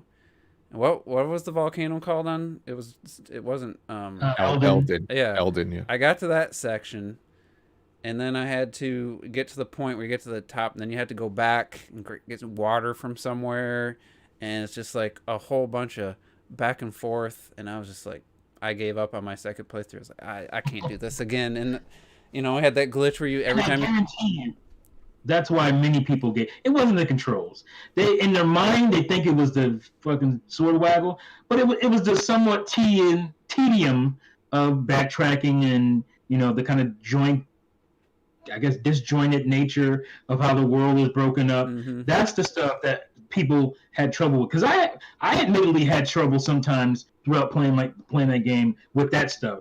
The controls didn't bother me nearly as much as some of the kind of tedium with the game. And it has the worst boss in history of video games. I think that's Tentacle. Cool, and then he comes up and it's like, it's just a goofy looking. It was just dreadlock, like tentacles. This is so out of place from this game. Tentacle arm. Shut the fuck up. Shut up. No. Shut up. You think that's the worst boss? I almost quit the game then. I was like, what is this? That's what I liked about it. I can't do this, man. You think that's the worst boss when you have... Go on, Richard. I was gonna say, you think that's the fucking worst boss when we just talk about backtracking, do things over and over when you fight the fucking imprisoned wobbly fucking toes 3 times in the game? That was terrible too.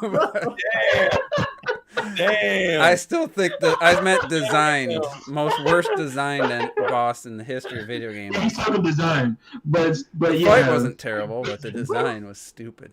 I can't accept that. I can't accept it from Retro about Skyward Sword when Majora's Mask had the worst bosses in Zelda history. The fucking worst bosses in Zelda history. So don't cherry pick 2 bosses, right? I'm broke. All I was gonna say real quick though is that considering this port doesn't come out until what, July, right? That's fucking July. So my question is, so late? are there other improvements we don't know about gameplay? I mean, I'm sure they've streamlined some stuff and speeded up climbing or something. That's not going to really impact. Yeah, I mean, if you fix some of that backtracking, shit is some of I don't think they. I'd be curious if they've actually gone back and fixed some of the backtracking. That would be something if they did. After when I was playing with Skyward Sword at the time.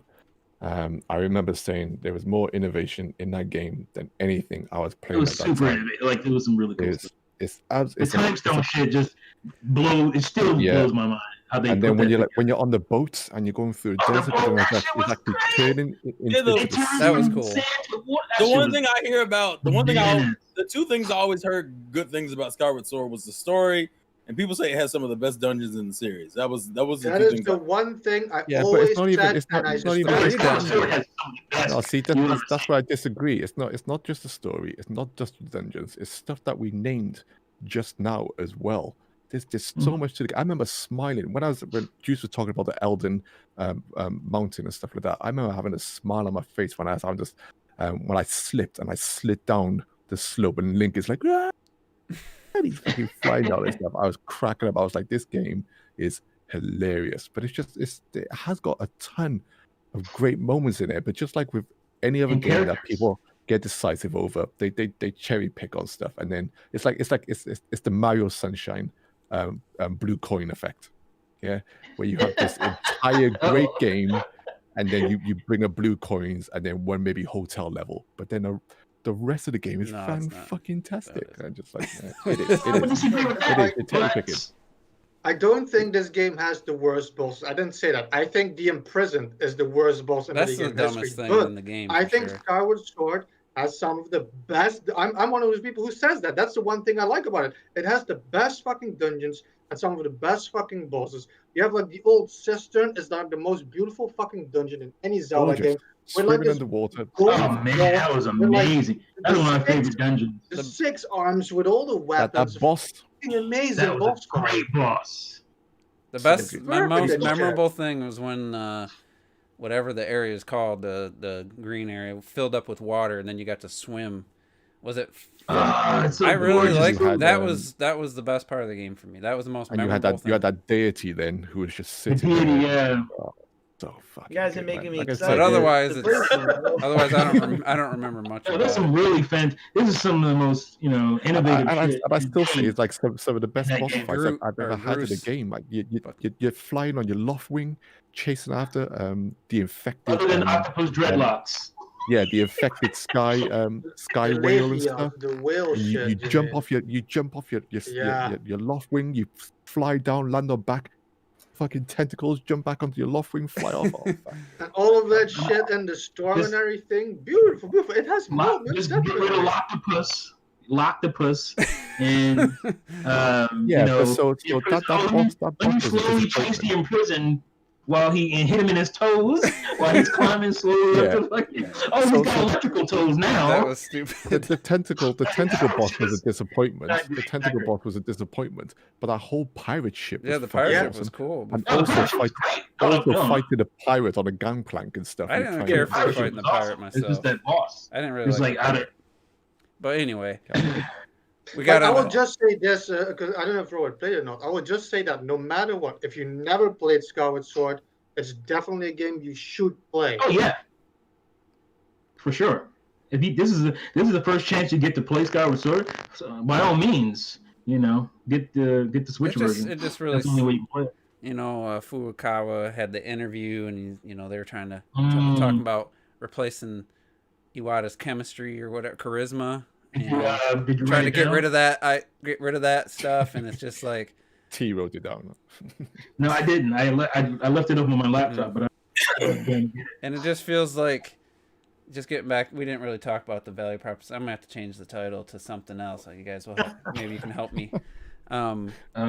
It just feels like under Iwata, this would have been a $40 game or $50 at most. Probably 50. Probably. Because Wind Waker HD Or you was would have 50. gotten the fucking Joy-Cons with it. yeah, but Wind Waker HD had quality of life Yeah, improvements, it was a pretty massive. all kinds of stuff that was in there. But it just feels like a different Nintendo overall. Obviously, I mean, it's pretty obvious that reasons why different people running it now, and I don't know, man. Can It's I like read the read the quote? If I quote. read the quote, maybe you can leave the title as it is. Okay, so this is Furukawa talking about, because they asked him the question about what did you take from basically Iwata and Yamauchi, because that's what he said. He said, well, he didn't directly, what did he say? Directly, he wasn't directly involved with Yamauchi, but obviously with Iwata he was, and Kimishima. So he said, Mr. Kimishima took over as president in the emergency state following Iwata's sudden death. He worked on changing the way the company works so it can be run without Iwata's charisma. My plan is to proceed down that route. So, bye-bye charisma. Hello. Wait, that's the legit quote? I thought you were joking. No, that's legit. No, that's what he said. No way. Hold on a second. Really? That's hilarious. Unless it's a bad translation. That's Yeah, that exactly could what be a I thought you were translation. fucking around. Why would he say that? That just sounds so it has to be a stupid. bad translation. I mean, you don't come out to say. But then I'm he gonna said he run didn't my- want my to. company or wouldn't. You He just- said he you just didn't don't want do to it. talk about the ways Iwata inspired him he and didn't wanna stuff. talk about it. He's like, Iwata wouldn't want me telling the things that how he influenced me. I'm like, I think, AKA, he didn't influence me. yeah, he didn't. He probably didn't like him. Yeah, But Right. that's hilarious. I didn't know that. He said, "Yeah, his charisma. We're just gonna try to we run got to find a without different that." way to run the company. Honestly, He said that's what Kimishima was like. He was like, mhm. Kimishima, what do you say? Kimishima took over as president, and he worked on changing the way the company works so that it can be run without Iwata's charisma.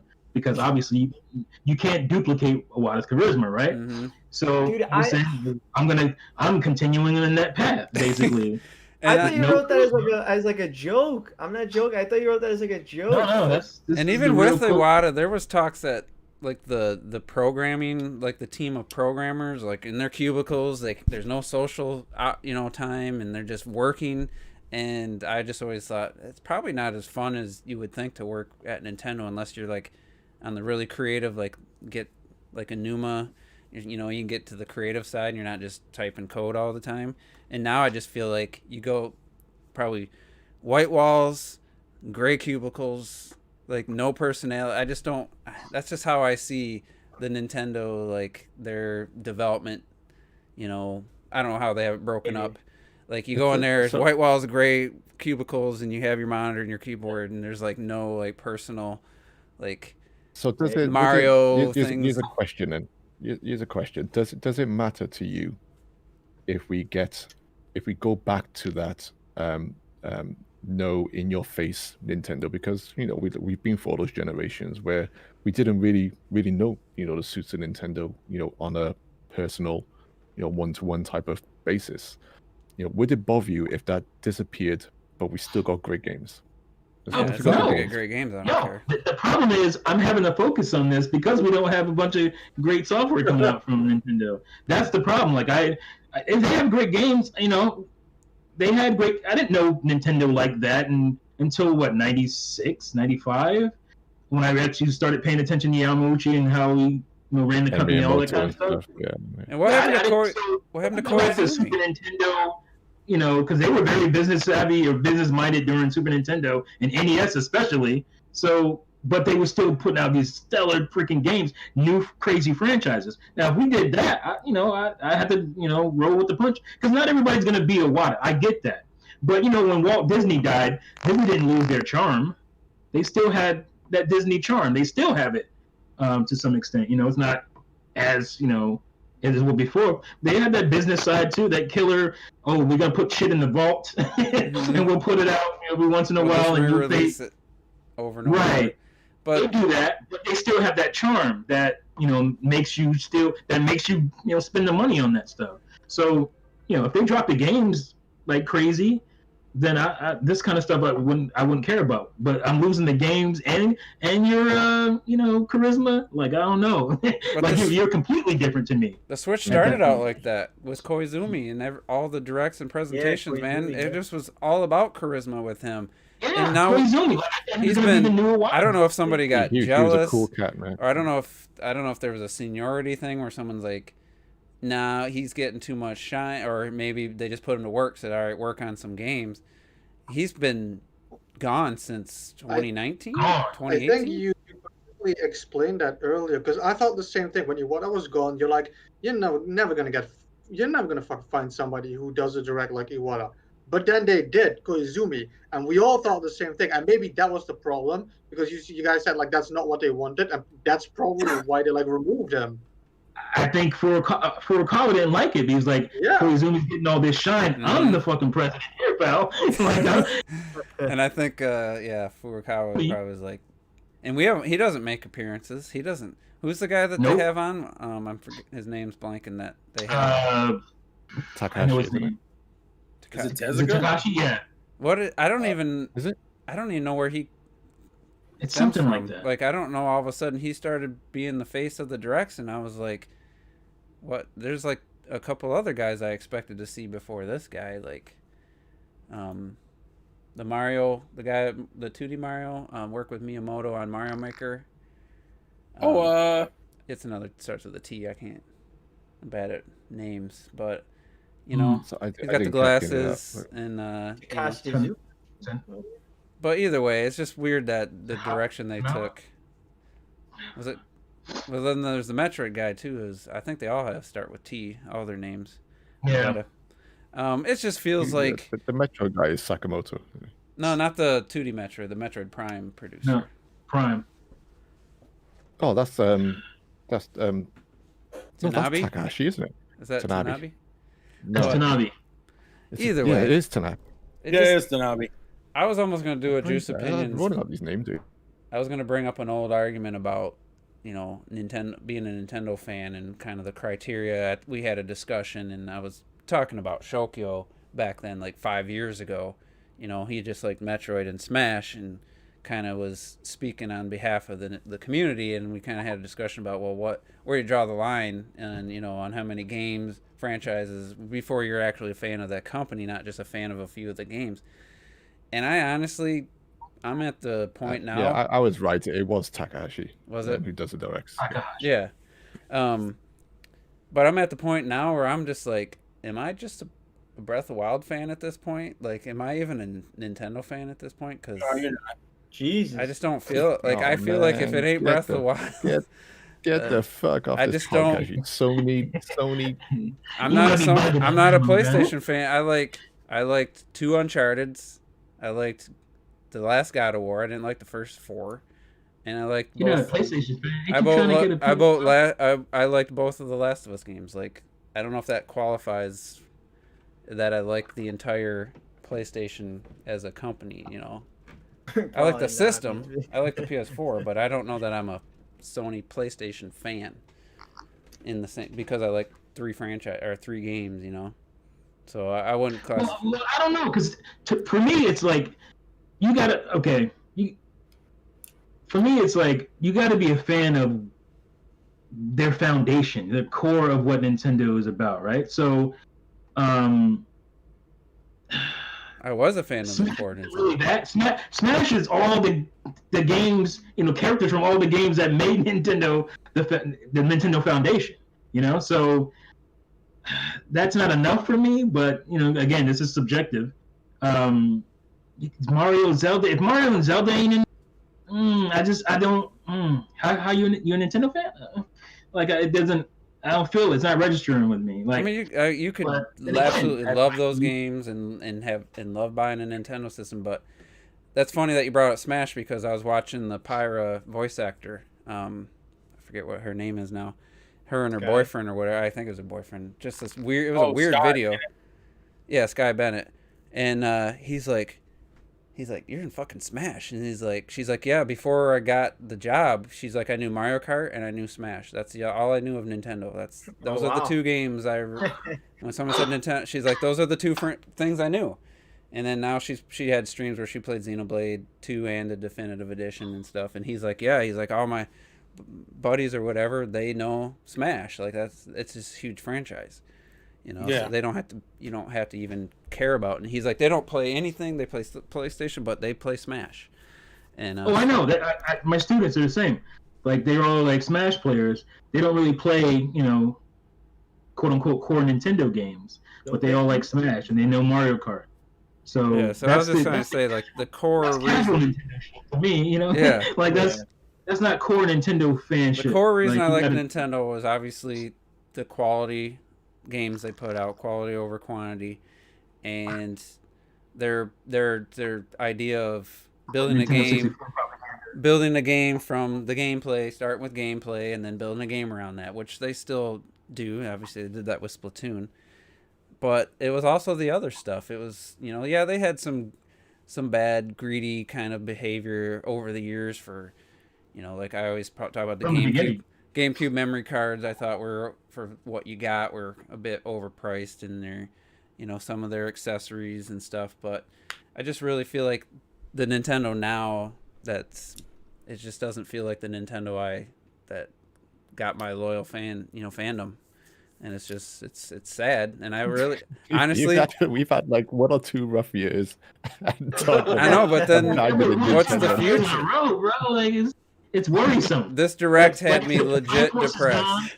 I was legit Miyamoto, legit depressed after the direct, because I'm like, Mario Golf, that's what we got to look forward to for 2021. And maybe there'll be another Age of Calamity like surprise late in the year, but that's just, I'm just thinking, I think that was the death of, like, me just saying without a doubt I'm a Nintendo fan. And Juice is getting Animal Crossing, Pokemon Snap, Mario Golf. I just want to say this.